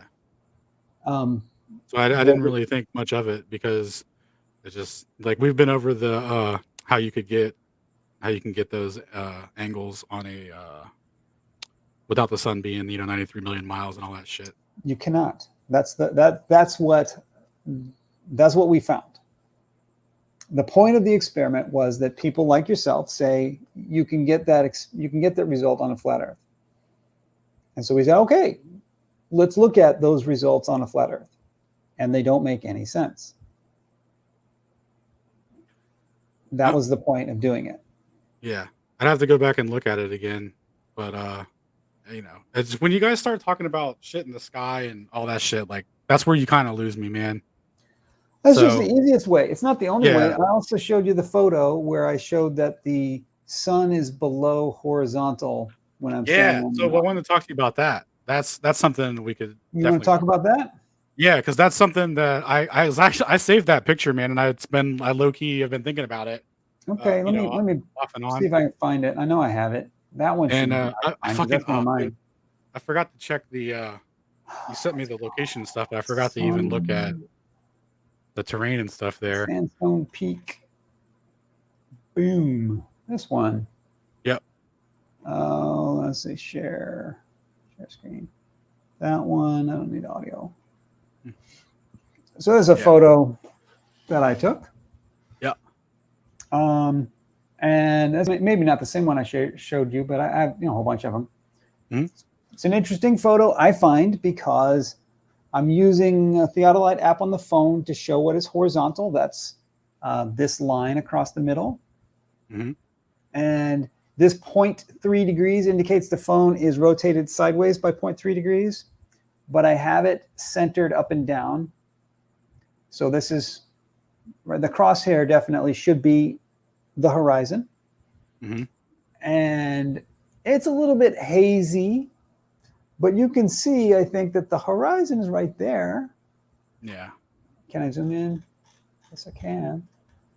There's some islands, the Channel Islands out there. And the horizon is here. And if there was any doubt where the horizon is, the sun is crossing it right now. Yeah. And that's the ocean. That's the Pacific Ocean, guys. So if you, from your perspective, everything that moves away from you like that, if it was going in a straight line, it would converge like that at the horizon. And I could show you videos of that. But it can't cross. But Alan, it can't cross the horizon. It's disappearing behind like the atmosphere and shit, like the thickness of it. Like you can't see through it. Yeah. No, and you can also crossing the horizon. There's no atmosphere. That's water, that's sun. Dog. It's disappearing where everything's converging from the ocean to the horizon, from the bottom up, right? and then the sky is also converging down, right? That's doing that. That's what's happening. And then the clouds are underlit because it's reflecting from the water. Because I've thought about that picture too a lot, and that's what I've Okay, come so to. I let can me show see you if examples of how that sun is disappearing, and it's looking like it's going, quote unquote, behind a curve, but So it's not. It's an optical so the illusion. clouds are underlit because the reflection off the water is stronger than the sun itself. Yeah. And you think that sounds reasonable? Yeah. You don't think that sounds maybe motivated a little bit? Is it happening? Can you find examples of it? I mean, I would say so. Can I mean, you I'll find any example of that? Of like I'll link you videos clearly a on it. reflection? Yeah, I'll Like, link you the videos on it. water isn't bright, but the clouds are. So there's a reflection that we can't like see. Well, the that is moon is brighter a than the fucking sun gray itself. dust ball, and that's hella bright. So, like, I don't know how all these reflections and shit work, man, but that's what I'm saying is going on, and I'll show you videos that showcase that. And the way that the sun is crossing the horizon, how does that work? The sun's moving further away from you, and it's gonna disappear behind what you can't see there. What do you mean? It's just disappear gonna behind go what you out can't- of you. What's that? That's water there. That's the ocean. That's your horizon where everything's converging to. Everything, it's gonna converge to that And point. when things converge, they don't shrink to a dot. They go down underneath each other. Is that how it works? I'll show you videos of how it looks like that. It's just the way it looks from perspective, dude. 100%. Okay. I actually teach perspective at the college level. No, that's Dude, not how perspective works. Nice. I'll send you the That's video not and then how just perspective works. okay. All right. I'll send you the video. If it's bullshit, bro, you break it down. Tell me it's bullshit. I'll drop fucking flat Earth and never talk about it. Oh, okay. I mean, Okay. I'm gonna hold you to that. I think what is presented is spot on, and it is just an Okay. illusion. How about the fact that the sun is below eye level in this photo? Eye level being the black line. The sun is below it. How'd that happen? How did they get above the sun? Well, dude, your horizon, if you zoom back in at the sun, that's where your eye level's at. No, this That's is where you're seeing at. This is my eye level. That's a black This line on a black screen. line is the phone showing my eye level. Yeah, dude. And the sun is fucking going to the farthest part of the horizon that you could see where it all converges. It's a which is couple below degrees. that. It's like a So 1.5 degrees off. below eye level. It's just How do converging. you explain that? Oh, okay. I'll link you the video, and if it's bullshit, then that's a wrap, dog. For me on it. I mean, I can tell you right now, of course, it's bullshit because we'll see. you can do this yourself. Everyone can do this, and this happens every time. I have tons of them. I've done it from airplanes. I've done it from Mount Wilson with a. Let me bring up my Mount Wilson. See if that means anything to you. Let's see here. How about this one? No, I'm gonna go to. That's maybe good ones. How about this one? Let's share this one. All right. Okay, I went up Mount Wilson, which is a little taller, and I'm looking out over the Pacific Ocean again. You can see LA in the frame. That's LA right there. Mm-hmm. And that's the ocean. And here's a water level. So it's not a phone or anything. It's just a water level. Here's the eye level. Mm-hmm. Here's eye level. Here's the horizon. Okay, fair enough. The Good Earth picture. isn't curved. It looks curved. I will admit to you that it looks curved in that. It does. So I linked you the video and the timestamp there, and it just play that out for a couple. Should I play it now? Yeah, I think if you play, let me see how long to. Okay. Went on the wrong way. So Add. about a minute and a on. half, 2 minutes into that. Skip. So I'm just taking my phone. You put the Oh, camera side down, It's Jaronism. and if we get closer, you'll notice that if we kind of pretend that the water is, this right here, we can see the water. The black, you can see the water here, and just the blue, you're going to want to pretend that's also the black, or the black is also the blue.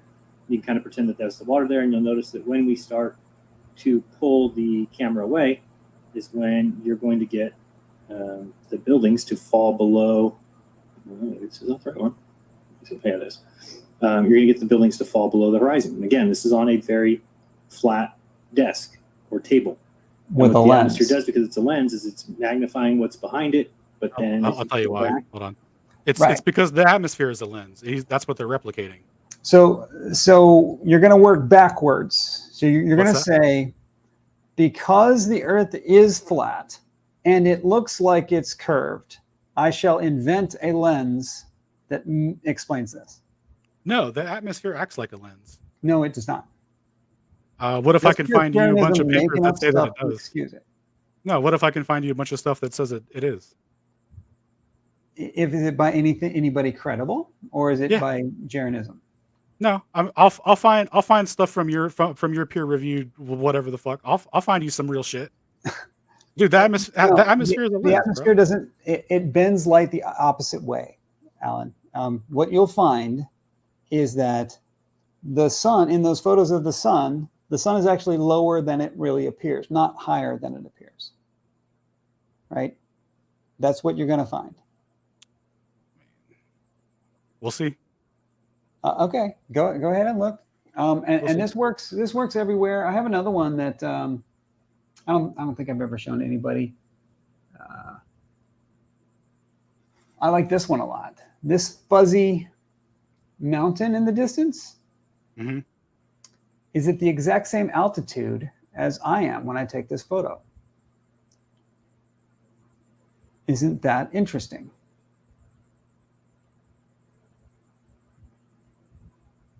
What? How? I mean, like, what do you mean? What's interesting about that? What would be relevant to that? Not seeing it. Would you agree that it is visibly below eye level? Oh yeah, I see what you're saying. Yes, yeah, sure. It's clearly below eye level. Yeah. And yet it's only like 50 miles away, 46 miles, I think, 46 miles away. But the survey folks say that's the same altitude as where I'm standing. So, I mean, I don't have an answer like for that off the top of my 1,000 head. feet. It's like 1,000 feet lower or something. It's like crazy low. No, I don't have an answer for that, but I do appreciate that you're bringing this to me, and I mean, I'm gonna try my best to understand it. And so what I'm saying, what I'm saying is, what I tell everybody is, look, I can't prove that the Earth is a globe. Of course not. Yeah. But I can collect evidence, and the evidence says it's a globe. Yeah. And here I am showing it to you. You don't seem to care. Well, it's going to take time for me to process this and understand it, and like fully, look into what I'm even claiming, because I'll admit that, I just watched the video and was like, okay, makes sense, running with it.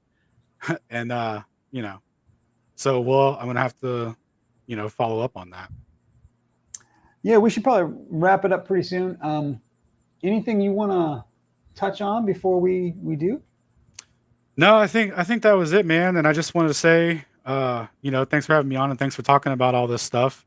And, I'm sorry things got heated earlier, and I apologize for that. But there is, you asked, and I told you why, and it's, Yeah, I did ask. It is what it and is, and you guys might not agree with it. You might think I'm retarded, but I believe that shit more than what they showed us on the news. And I don't mean any disrespect to any of the families that lost anyone or anything like that.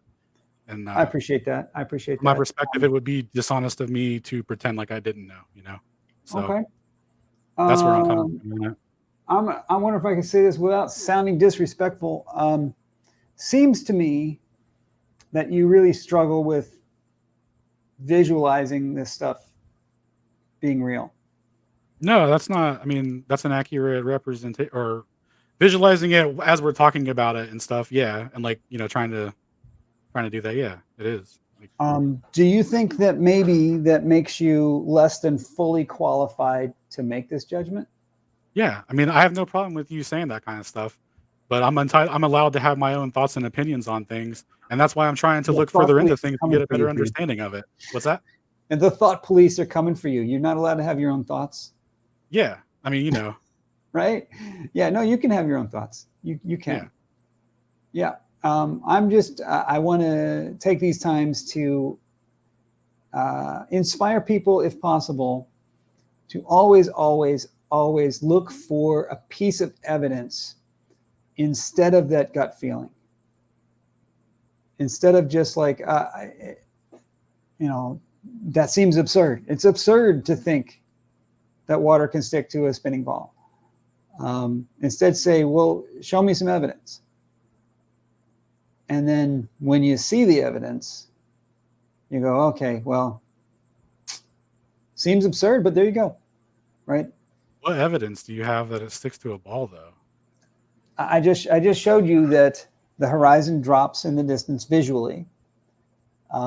Visually, the horizon appears to drop in the distance. Visually, the sun appears to go below the horizon. So just plain old visuals tell us it looks like a curve. Maybe there's some kind of crazy lens thing. But we're now at the point where our senses are telling us it looks curved, and you're having to make excuses, right? I wouldn't say excuses. I would just say a different way to explain it. It's not that I'm looking for an excuse, man. Well, you're having to tell me it's not the way it looks, right? You have to tell me that what I see with my own eyes, with the pictures that I took with my camera, are an illusion. When you have something that's like, hold on a second. Okay, hold your hand up to your face and like make a fist. Okay. Now put your other arm on top, or put your other hand on top of that, and then just draw it back. No. Like line it up together. Yep. And then bring that one that's close. Bring it back behind the one that you have behind you. Okay. Yeah. But try and keep it level and do that. When you back it level away. With what? Level with the camera?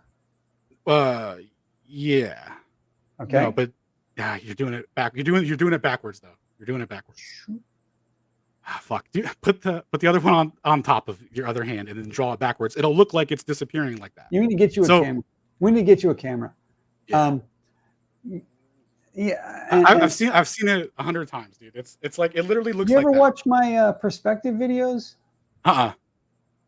You should check those out. Okay. You should check those out because, like I said, people don't know.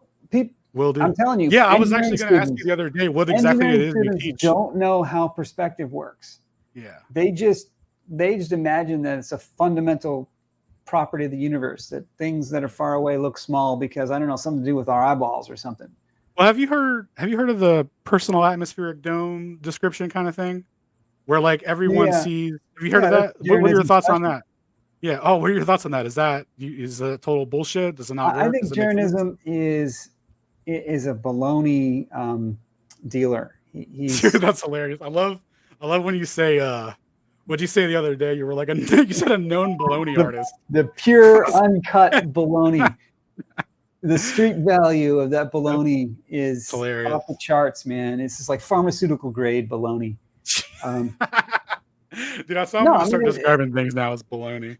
That's hilarious. No, but to be fair and to be a little bit more objective than that, here I am. I showed you photos of what it looks like. Yeah. So what Jeranism is telling you is, sure, it looks like that, but it isn't what it looks like. It's something else. And no, I don't have a specific explanation, but I can make up what's called an ad hoc excuse. And it is called an excuse for why it looks the way it does. Right? He doesn't actually have, like, we did a measurement in the lab and found that as light passes through air, it bends in the opposite direction from the way the textbooks say. He doesn't have that because people have actually gotten all jazzed about it and measured how light actually does work, right? And they wrote that down in the books, and we can read about that. And, we'll have to say, no, it doesn't work that way. And I think that's really the crux, right? That's the crux of all of this is you coming here to say, no, all of that stuff in all the textbooks, not true. right? Yeah. Yeah. Yeah, there was a question earlier, and I did want to kind of ask you, for like the 2,000 balloons that we're running, how many people are in on it? They don't need. You wouldn't even have to know that people are in on it, dude. That's the thing. No, They they're just think launching these they're launching football field balloons, right? Yeah. You don't Right. not know you're doing that. You don't not know you're working on this giant balloon. The way that they explain it in their NASA presentations is that they're like it's not presented in that way to them. Like they wouldn't think about it, and they believe in the space shit. So they wouldn't see it that way. You wouldn't have to. They wouldn't have to be in on it. You know what I mean? You could just be like, Somebody "Hey guys, designed the balloons. what's Am I that? right? Somebody What's that? designed the balloon. Yeah." Somebody built the balloon. They don't have to know that it's going to be used for fraud. Oh, I got to put this quote on because it's awesome. 99 love balloons, hilarious. That's beauty. They don't have to know that they're launching a balloon. No, man, they wouldn't have to know that the balloon's going to be used for fraud like that. That's what I'm saying. Agreed, but they do know that they're launching a balloon. Well, obviously. And you can't find records of 2,000 football field sized balloons. What? You can't find any records of these balloons. No. You Bro, the can't find 2000 anyone who is, admits the I'm launching a 2000 balloon. stuff is just a hypothetical, bro. I'm sorry, what? The 2000 balloon thing is just a hypothetical. I don't know exactly how it all works or how many you would need, man. But like the idea that like everyone on the manufacturing level, everyone on the launch level would have to be in on it. It doesn't. That's not. They wouldn't have to be, and that's the wrong. That's the wrong approach to take to debunk it. What's that? But they would have to know they're launching a balloon. If the balloon exists, there's no way the engineers that designed it are not aware that there's a balloon. I'm not There's even no saying way that the launch crew is unaware that they're launching a balloon. Right? I don't understand why you're even saying that, because that doesn't mean anything. Yes, of course they know they're launching. What it means is I find it difficult to believe that there are 2,000 balloons floating around that no one knows about. They have the manufacturing capacity to make like 50,000 balloons a month, dude. They could do that, but not without a paper trail, not without people knowing. They're the largest consumer of helium in the world, and there's a helium shortage. And they document where every gram goes. Do they in their official NASA reports? Okay, man. Yeah. Like dog. Yes, they have to account for all of that. Yeah. So anyway, that's not an argument that how many people would have to be in on it. Surprisingly, fewer people than you would ever think. It's a very real, your argument interesting. It's not an argument, but it's an interesting point of view. I want to know how many people you believe, or you're willing to believe, could be in on this. How many people would have to be in on it? Well, let's see. Yeah, just for the weather thing. Just for the weather thing, we wanted about 2,000 balloons. Well, everything's have to recycle those. They have to keep launching new again, it ones. wouldn't be as many as you think. You'd have people making things over here, people making things over here, an assembly team over here. Like it wouldn't. There would only have, and then like the managers of those projects would only have to, like they wouldn't have to really be in on it either, because they're just overseeing the manufacturing process and assembly and stuff. So like you really wouldn't need to be in on it unless it's at a very high level. And those are Is there any manufacturing company anywhere in the world that makes a balloon of the size that you're talking about today and admits to it? Whatever NASA does, yeah. Whatever No, company NASA they have does that makes not. it. NASA Yes, they does do. not have any such balloon. Oh, you can watch the freaking documentary from them on YouTube, from their own YouTube channel. They Well, do. They do all of this. Like this is why it's NASA so. has a football field sized balloon. They've got thousands of them, bro. They have a manufacturing plant they roll. Like this is why it's fucking frustrating, because you guys act like that's so crazy. They literally have a video about it. They talk about how many they can make. What do I look for? What do I look for, dude? NASA balloon. NASA balloon program. There'll be like NASA 3 balloon main program. videos you can Okay. see. Scientific balloons, establishment more than 30 years ago, high altitude scientific balloons. Hold on. I'll just link you the videos. NASA balloon program. You can watch these people talk about it. Yeah. It's exactly Tell as me I'm where there's describing. one that can carry a weather radar. Okay. That's what I'm gonna want, right? It's gotta be big enough. to carry Any of with it. these balloons that are football stadium can hold up to 8,000 and I think up to 12,000 pounds. So that any of this, Okay, you sent me a link. Yep. Yes. There's this one. This one's from NASA. There's all kinds of videos. There's even a Okay. really good We'll have to video look at that it later. yeah, there's a video that I've been trying to find The site link. for the last couple months that really details it because what they say is that these balloons can last up to like 120 days or something like that. But there was one video I saw where the lady was saying that they can last up to a year up there. Like, Okay. and this is from All right. NASA telling. Like this is like a Okay. presentation that they did to the public. So it's not like it's far fetched or like, Okay, so it's you're going with the like compartmentalization. why would they theory that why would they have a manufacturing process to make 50,000 balloons, in a short period of time if they weren't cranking out balloons? Okay, That's such yeah, an all right. overkill. Okay, so And I'm sorry I didn't mean to get aggressive and take a tone with you and stuff, but I get like that part was getting frustrating for me because this is from them. That's not even a Jeranism video. That's from NASA, and they tell you exactly what they do. yeah, sure. There's balloons. There's not 2,000 balloons. I don't think, but hey, maybe there is.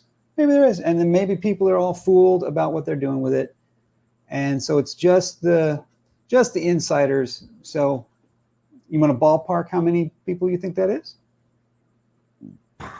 Probably a few thousand. Okay, so when I was in grad school and I was tracking satellites and space junk, actually, when we were tracking space junk, those grad students, what are we doing? What's going on with that? Okay, well, when you say you were tracking space junk, describe to me by what methods you were doing that with? Were you tracking it with? Well, we have Did you go to- lists of did you go to data of where the spacejunk.com? space junk is, Uh-huh. and then we write software to try to predict where it's going to be in the future, and then compare that against the new data of where the Holy satellite shit, is brother! from. You think that's proof? Oh my god! No, I didn't Yeah, say it's yeah. proof. I didn't, Okay, Alan, dog. back up, Sorry, dude. I sorry, didn't say man. it's That proof. What I was said just so was, what are they feeding me? bullshit. What are they feeding me? If your predictions are based on the same predictions that they have, of course they would match up. Like, what do you mean? You guys are using the same numbers to predict The things. purpose of the grad program is to improve the model because their data is not very good. Their predictions are not very good. So they send us where the satellite actually is, and then ask us to create the prediction of where it's going to be. It sounds like a giant role play, bro. That's what it sounds like to me. So Like you figure somebody You have somewhere, no idea where that data even came from. somebody somewhere created a simulation of Yes. where the data would be. Yes, And then I believe. fed that I'll to tell the you right grad now. I students. believe there's definitely 100% a quote unquote model of the universe simulation. 100%. There's a There has model to of the universe simulation. There. Yes, of course there is. Of course they have that. simulation. And Professor Phil was here a while ago. I can't find it now, but he launches rockets, right? Does he? So the rockets that he launches, is you figure he's in on it, or is he just been fooled? I don't even trust that guy, bro. I don't like that guy. Okay, I've seen him talk to people. I've seen him lie about things. I don't care what he launches or what he says he does. Okay, so you just don't trust him. No. Nope. That guy, no. Nope. And I don't want to you know how we were saying like it's not, not to attack people and all that stuff. Really showing some restraint here. I do not like that guy. I don't think that he's honest at all about that shit. You don't think he's honest? All right. I mean, Nope. I was saying that Jeranism is full of baloney, so I guess that's fair, right? Yep. Totally fair. Okay. So yeah, a lot of people are. I think a lot of people are going to have to either be in on it or seriously fooled, right? And by a lot of people, I mean more people than there are flat earthers. After we wrap up, can we have like a quick post-show talk where it's not going to be on YouTube because I don't want to get you in trouble. I can give you a really good example of how nobody's in on it, but it's still happening. Okay. Yeah. After the show, let's do that. That sounds good. Okay. So what I'm saying is, you know, I go to JPL. They used to have open houses. I go there all the time. So all those people are either in on it or fooled. Right? When you say all those people, who are you talking about? All the engineers. You're talking about the people that look at a fucking computer monitor all day and look at data that they don't know where it comes from. Are you talking about the people that they know where it comes from, that build models out of the data and make 3D people images? Or are you talking about the people who design and build the Mars rover? Right? Yeah. Those are people I've spoken to personally. Yeah. Yeah. Right? They probably all think that they're building a thing that's going to another planet. They're not in on it. All right. I got one more thing I gotta hear your point of view on. Okay. So I'm talking to a guy whose job it is to design the Mars rover, right? Uh-huh. And there is no Mars. You think he knows that?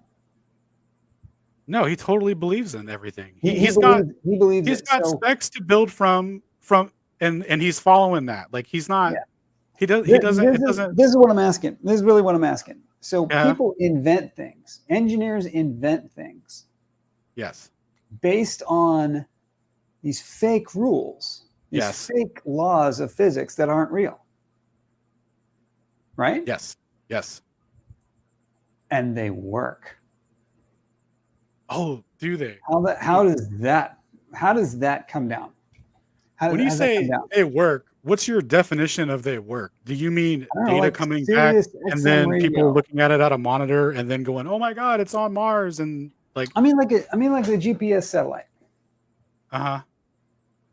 Thousands of people. You don't think that could be spoofed though? You don't think that could be spoofed? Like the telemetry data for that? This is what I'm asking. Thousands of people worked on that project. Yes. To make GPS work. Uh-huh. And they worked on the orbits. They worked on the fuel systems. You know, they worked on all of that. Totally with you. I 100% agree. They did. Okay. But those orbits don't exist, according to you. No. Nope. There has to be a shadow team that's simultaneously going, oh crap, these guys are inventing this shit that doesn't work, that isn't real. We have to invent a spoof and get it online in time to beat them to the punch. Is that how it goes? I would estimate that they probably work simultaneously, and when everything's ready to go to publish and it's finished and stuff, they collect all the source code and stuff for it, and then it goes to another team and they make some modifications to it. Yeah, probably. Okay, I'm just trying to imagine how you imagine this works. Because it could be done like that. Like, thousands of people working on a project. I mean, we're from grad students all the way up, right? Yeah, and then all that data goes to another department and no one ever has anything to do with it. All of that. Yes. Okay, so all of that is somehow that effort is duplicated by a smaller group of people in less time. You wouldn't have to, no, because you're not doing the whole thing. Everyone else already did everything. You're just making some adjustments to do whatever you've got going on. And you got to realize too, they've been at this for a long time. My design was based on satellites. Your design is based on balloons. That's not compatible. We have to make a balloon system. Your system is based on data that you receive from people that are liars. So, I don't know what to tell you, man. No, I'm asking about you're trying to say that these people aren't in on it, that we don't know. All these engineers don't know that the vehicles that they launch aren't real. Yes. So, and yet we can communicate with them, right? We can send radio signals to them and the radio signals come back. When you say communicate with them though, they're looking at a fucking data on a computer monitor. They're looking at a computer screen. No one's talking to a robot on Mars. Okay. That's not happening. Bro. Right. But it seems as though we are.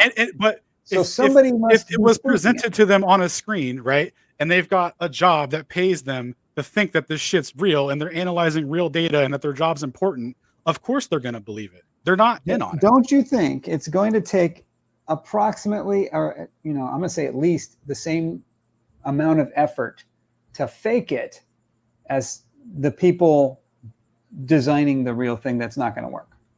No, because when so check this out. When you can go back to that American Moon documentary, when they go over how they made the came up with the stuff to make the simulations for the moon, before they even were before you even try and go to the moon, they made models to make simulations of how it would even be possible. Like they made Right.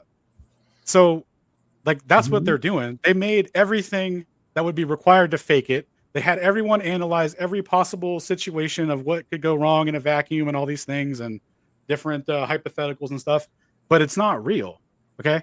So they've made the stage for it already, and they think that like, hey, I'm just an artist and I'm part of this project and I'm making this thing for the moon landing simulation so these people can get to the space safely.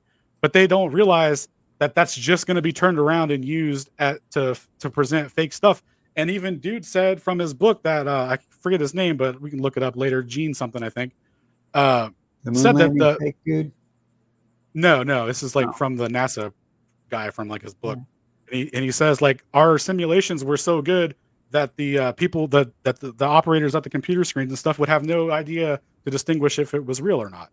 So when the guy that made this shit and was in charge of all that says that, it's like, okay, so they've got really good simulations, right? And people built those with the understanding that it was going to be used to help for a real project. Like, why you got that look on your face, man? Like you're treating me like I'm retarded. You asked me a question, I'm explaining it to you one to one how it works. Because I blatantly don't agree. I asked you for it, so I'm letting you say your thing. But don't give me that look and really act like I'm just fucking being a retard about it, because that's what makes people mad. And I'm not. I'm sorry.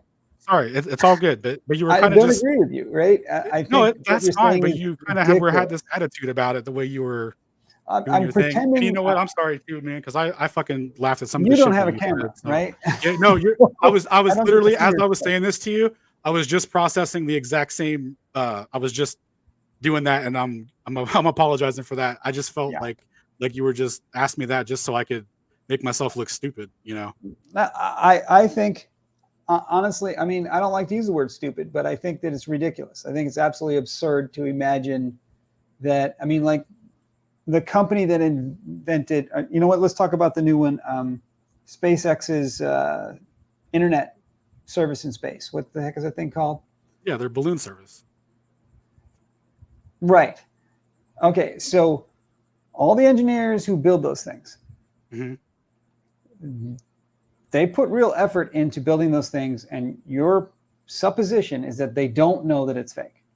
I just don't understand how you're not seeing how they can build things that go onto balloons, and then they think that the thing that they put is like in space or works as designed. I'm not trolling, bro. Starlink. Oh, I'm sorry. I thought he said trolling. Starlink. No, it's called Starlink. Yeah. Yeah. Sorry. I know what it's called. Balloon link. What I don't see why you don't get is, of course, I agreed earlier that I think that they could. Yeah. But that would also be a tremendous engineering effort. Somebody has to build those damn things. Someone has to design them. Yeah. Someone has to consider how they behave differently from the satellite version. Right? These balloons don't go around the Earth at thousands of miles an hour. Right? Right. Okay, so they're different. So we now not only need to build the balloon that does the thing, but we also need to build a system on top of that to fool these other guys into thinking that their satellites work. Yeah, they've been at this for a long time. We have to do twice the effort in less time, because we didn't know they were going to invent this idea. Right? They invented it thinking that space was real. So we now have to, keep the fake alive. Yes. It doesn't have to go to space is the point, though. No, I didn't say that. What I said it needs is a whole team of engineers and designers who are clearly in on it. I don't understand how. Yeah, I'm just really not getting how you don't see how they don't have anything to do with the fraud. They're just building shit. Yeah, I mean, I'm going to go out on a limb here and say that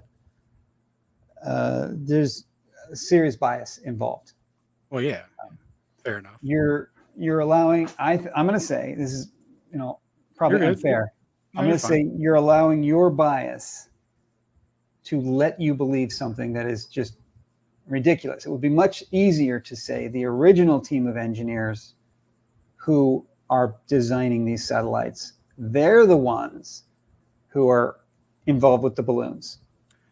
They don't ever design the space. That wouldn't make any sense. Take that whole group out of the equation, and now we have fewer people in on it, right? Yeah, but that's not how they do it though. That's one perspective of how you're thinking it could work, right? And I'm trying to say, if you were going to come up with some fraudulent shit, right? Like if you were going to do some real long-term fraud and and make people believe that you can land on a thing in the sky and shit, if you were going to go hard on that, you would come up with all these ways to do this, to have people authentically believe that they're working on a real project, right? Like it wouldn't be like, it's actually what you're presenting is preposterous to me, that it would be easier to do it that way, because then you'd have a bunch of people that know. My way, you'd have fewer people. Either way, and in your way, you have people that can authentically be like, right? Go ahead. Just pure numbers. Your current goal right now is to reduce the number of people that are in on it. Am I right? Mm-hmm. Mm-hmm. Okay. Which group has more people in on it? A, the group where we are going to make Starlink with balloons and the team knows it. Mm-hmm. Or B, we're going to make Starlink with balloons and the team knows it, and there's another team that doesn't know it. For the absolute last time, after they've built their project and they've got it going or whatever, right? Okay. It goes to another team, smaller team. This How can team, it be smaller? everything's already done. No, it's not. The other team built stuff that works from space. It's a different technology altogether. It works from space. God, you can't just take a satellite and put it on a balloon and it'll work. We're at a huge impasse. You're not getting it. Let me see if I got you right here. Yeah. You think they take the satellite, hang it from a balloon, and say that'll work? I think that the satellites that they say that they have, the ones that quote unquote go into space, they don't, man. No. Okay. I'm not saying that a team of people didn't build it thinking that it wouldn't go into space. Okay. So I think I lost the thread there. One of us lost the thread. I'm saying there's two cases, and okay, hold on. A team of people built a satellite thinking it's going to go to space. Another team comes along and takes that thing and hangs it from a balloon to fake it, right? Mm-hmm. Okay. Yeah. You think that that's going to work? A satellite designed to work from thousands of miles up, streaking across the sky. Well, you can design it however you want. They've already got dog. And you think that if we just hang that from a balloon, no one's going to notice? How could you ever verify what is up there? That the thing that you made, like how could Mars rover guy actually independently verify that the thing he made is on Mars? And how could I do that? How could I verify? Let's not talk about Mars rover. Let's talk about something we can verify. Starlink. Okay. The guy who made it, he's going to go and watch the rocket launch. Uh-huh. He sees the rocket launch. He sees the rocket go up. Uh-huh. He sees, and then he watched. No. He watches the video.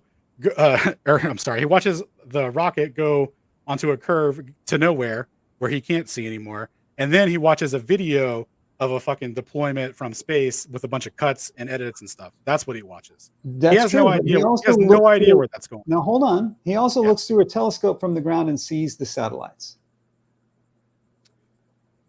Bro, can you look through a telescope and see a satellite? Have you done that? Yes. Is it real? Yes. Tell me honestly. You can see them with your naked eye.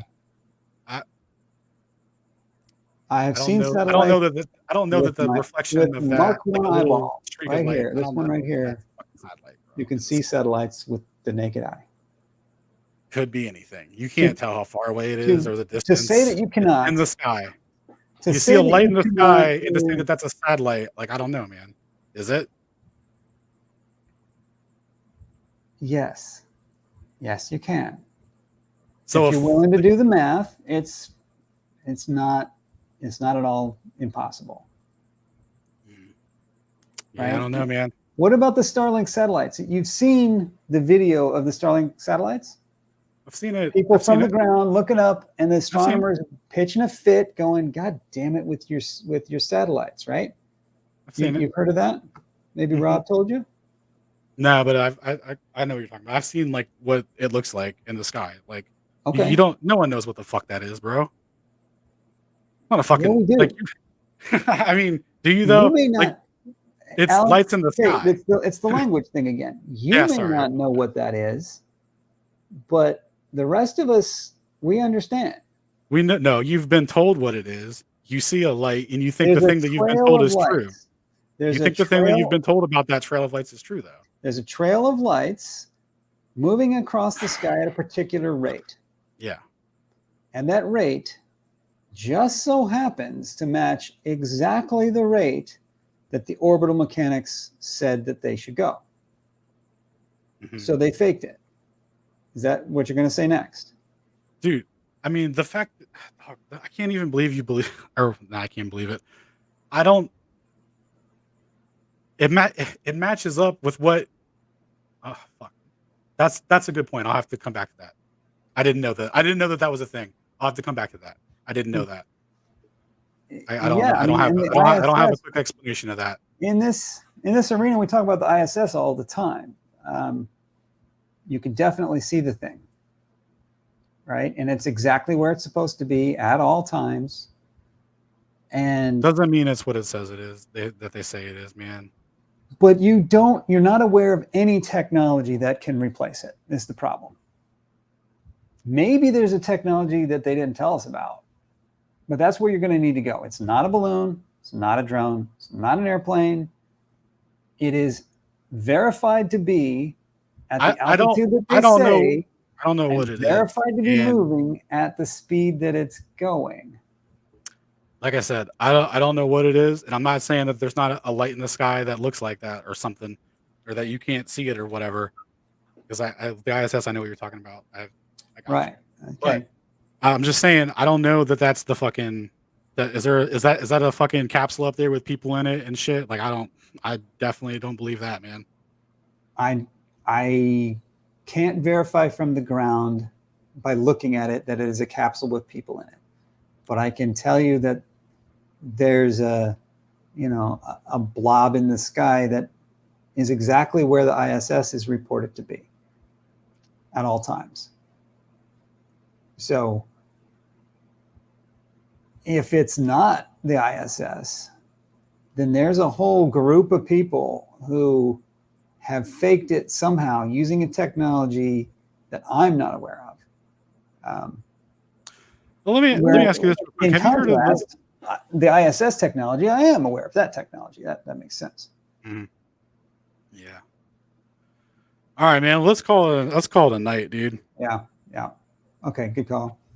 Yeah, why don't you have the last word? What do you want to summarize? Just thanks for having me on. You've given me a lot to think about, and sorry things got heated and stuff. And that's it. Yeah, and like you said, let's talk afterwards. Yeah. Oh yeah. So don't hang up right away. Yep. Yeah, I'll say I want to give you more credit than last time. I think it's more possible than I originally believed to make to fake the Discover or the Himawari 8 images. If we really wanted to fake that, I think it could be done. It's just to me, it seems much more plausible that it's just real. But yeah, I think you've got some good points. And actually, I wanted to say you should follow up on the Sirius XM hole. Like, I don't even know where I would begin to follow up on that with, because it was just our personal experience with it. I mean, like, and well, it probably works now, but it didn't for years, man. Like, we literally couldn't have it. My mom was, like I said, diehard Howard Stern fan. She was like, willing to pay to get it so she could listen to him, and it didn't work here. So if you could find anything to back you up on that, and and dig into it, maybe that would indicate something, right? That could mean something. Other than that, I think I keep coming back to forget about space, forget about the lies. Just leave that aside. Look at the Earth for yourself, right? And believe what you see for yourself. When I look up at the sun, I see it moving across the sky. I don't feel that we're rotating backwards from it. So I don't know, man. I've never Don't you agree that that's a pretty cursory way of examining it, that you could go deeper? Yeah, I suppose, but like it just doesn't. Nothing seems that way. Nothing about any of the motions can be felt. You can see the sun moving over the sky. Is it moving over the sky? Or are we falling back behind it? I fucking know, man. I don't think we're falling back behind it. Right. And I encourage you to choose one thing, one thing that you would consider solid evidence, like we talked about. And well, I'll look more into the water stuff and perspective actually that we were talking about, because those were kind of big for me. And like I said, if I can find out that water is curved in a meaningful way that makes sense to me, and I can go, no, definitely is, then I would, obviously I'd have to fucking backtrack my whole line of thought on this, because it would be true. And I've never seen it demonstrated in any meaningful way. And it got to the point where, we started off talking about water falling out of a bucket, and then we ended up at stars. And it's just like, fuck, man, is it like, does it go diagonally? Like, is that shit real? Like, and then it's just like, nah, man, but the stars. And that's where you lose me a little bit. But I'm going to try and, or not try, I'm going to look into that and see if I can understand it better in a way that you understand it. I do have a video on my website that has, or on my YouTube, 20 different tests that are cheap and easy to tell the difference between a flat Earth and a globe Earth.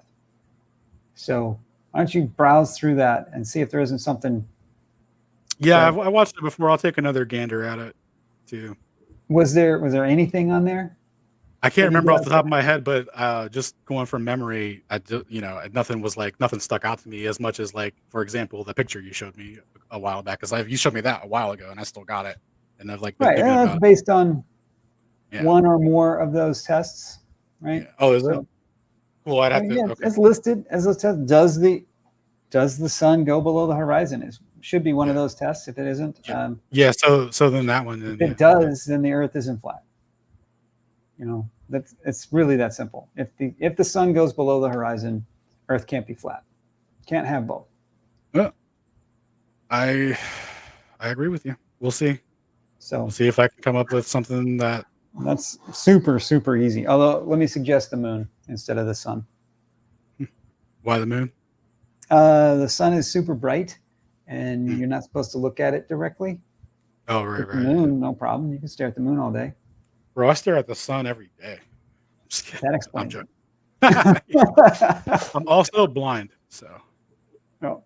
Yeah, no, but the moon, you're not going to burn your eyes, so you can just do the moon.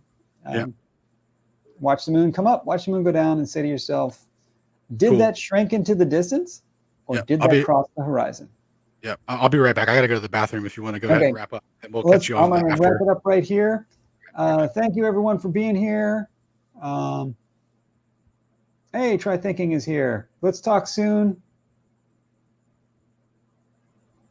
And if anybody has any last minute questions or comments, throw them in there. We're going to wrap this up.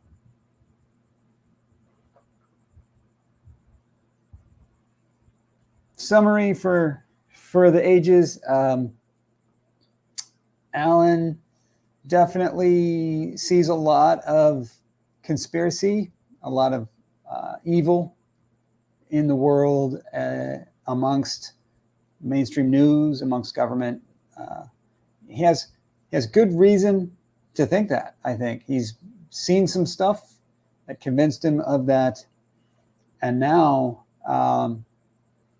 regaining any kind of trust in anything is a major uphill battle at this point. So All right. I picked the wrong week to quit smoking. Airplane. Good movie. All right. I'll leave you guys there. Good night, All right. everybody.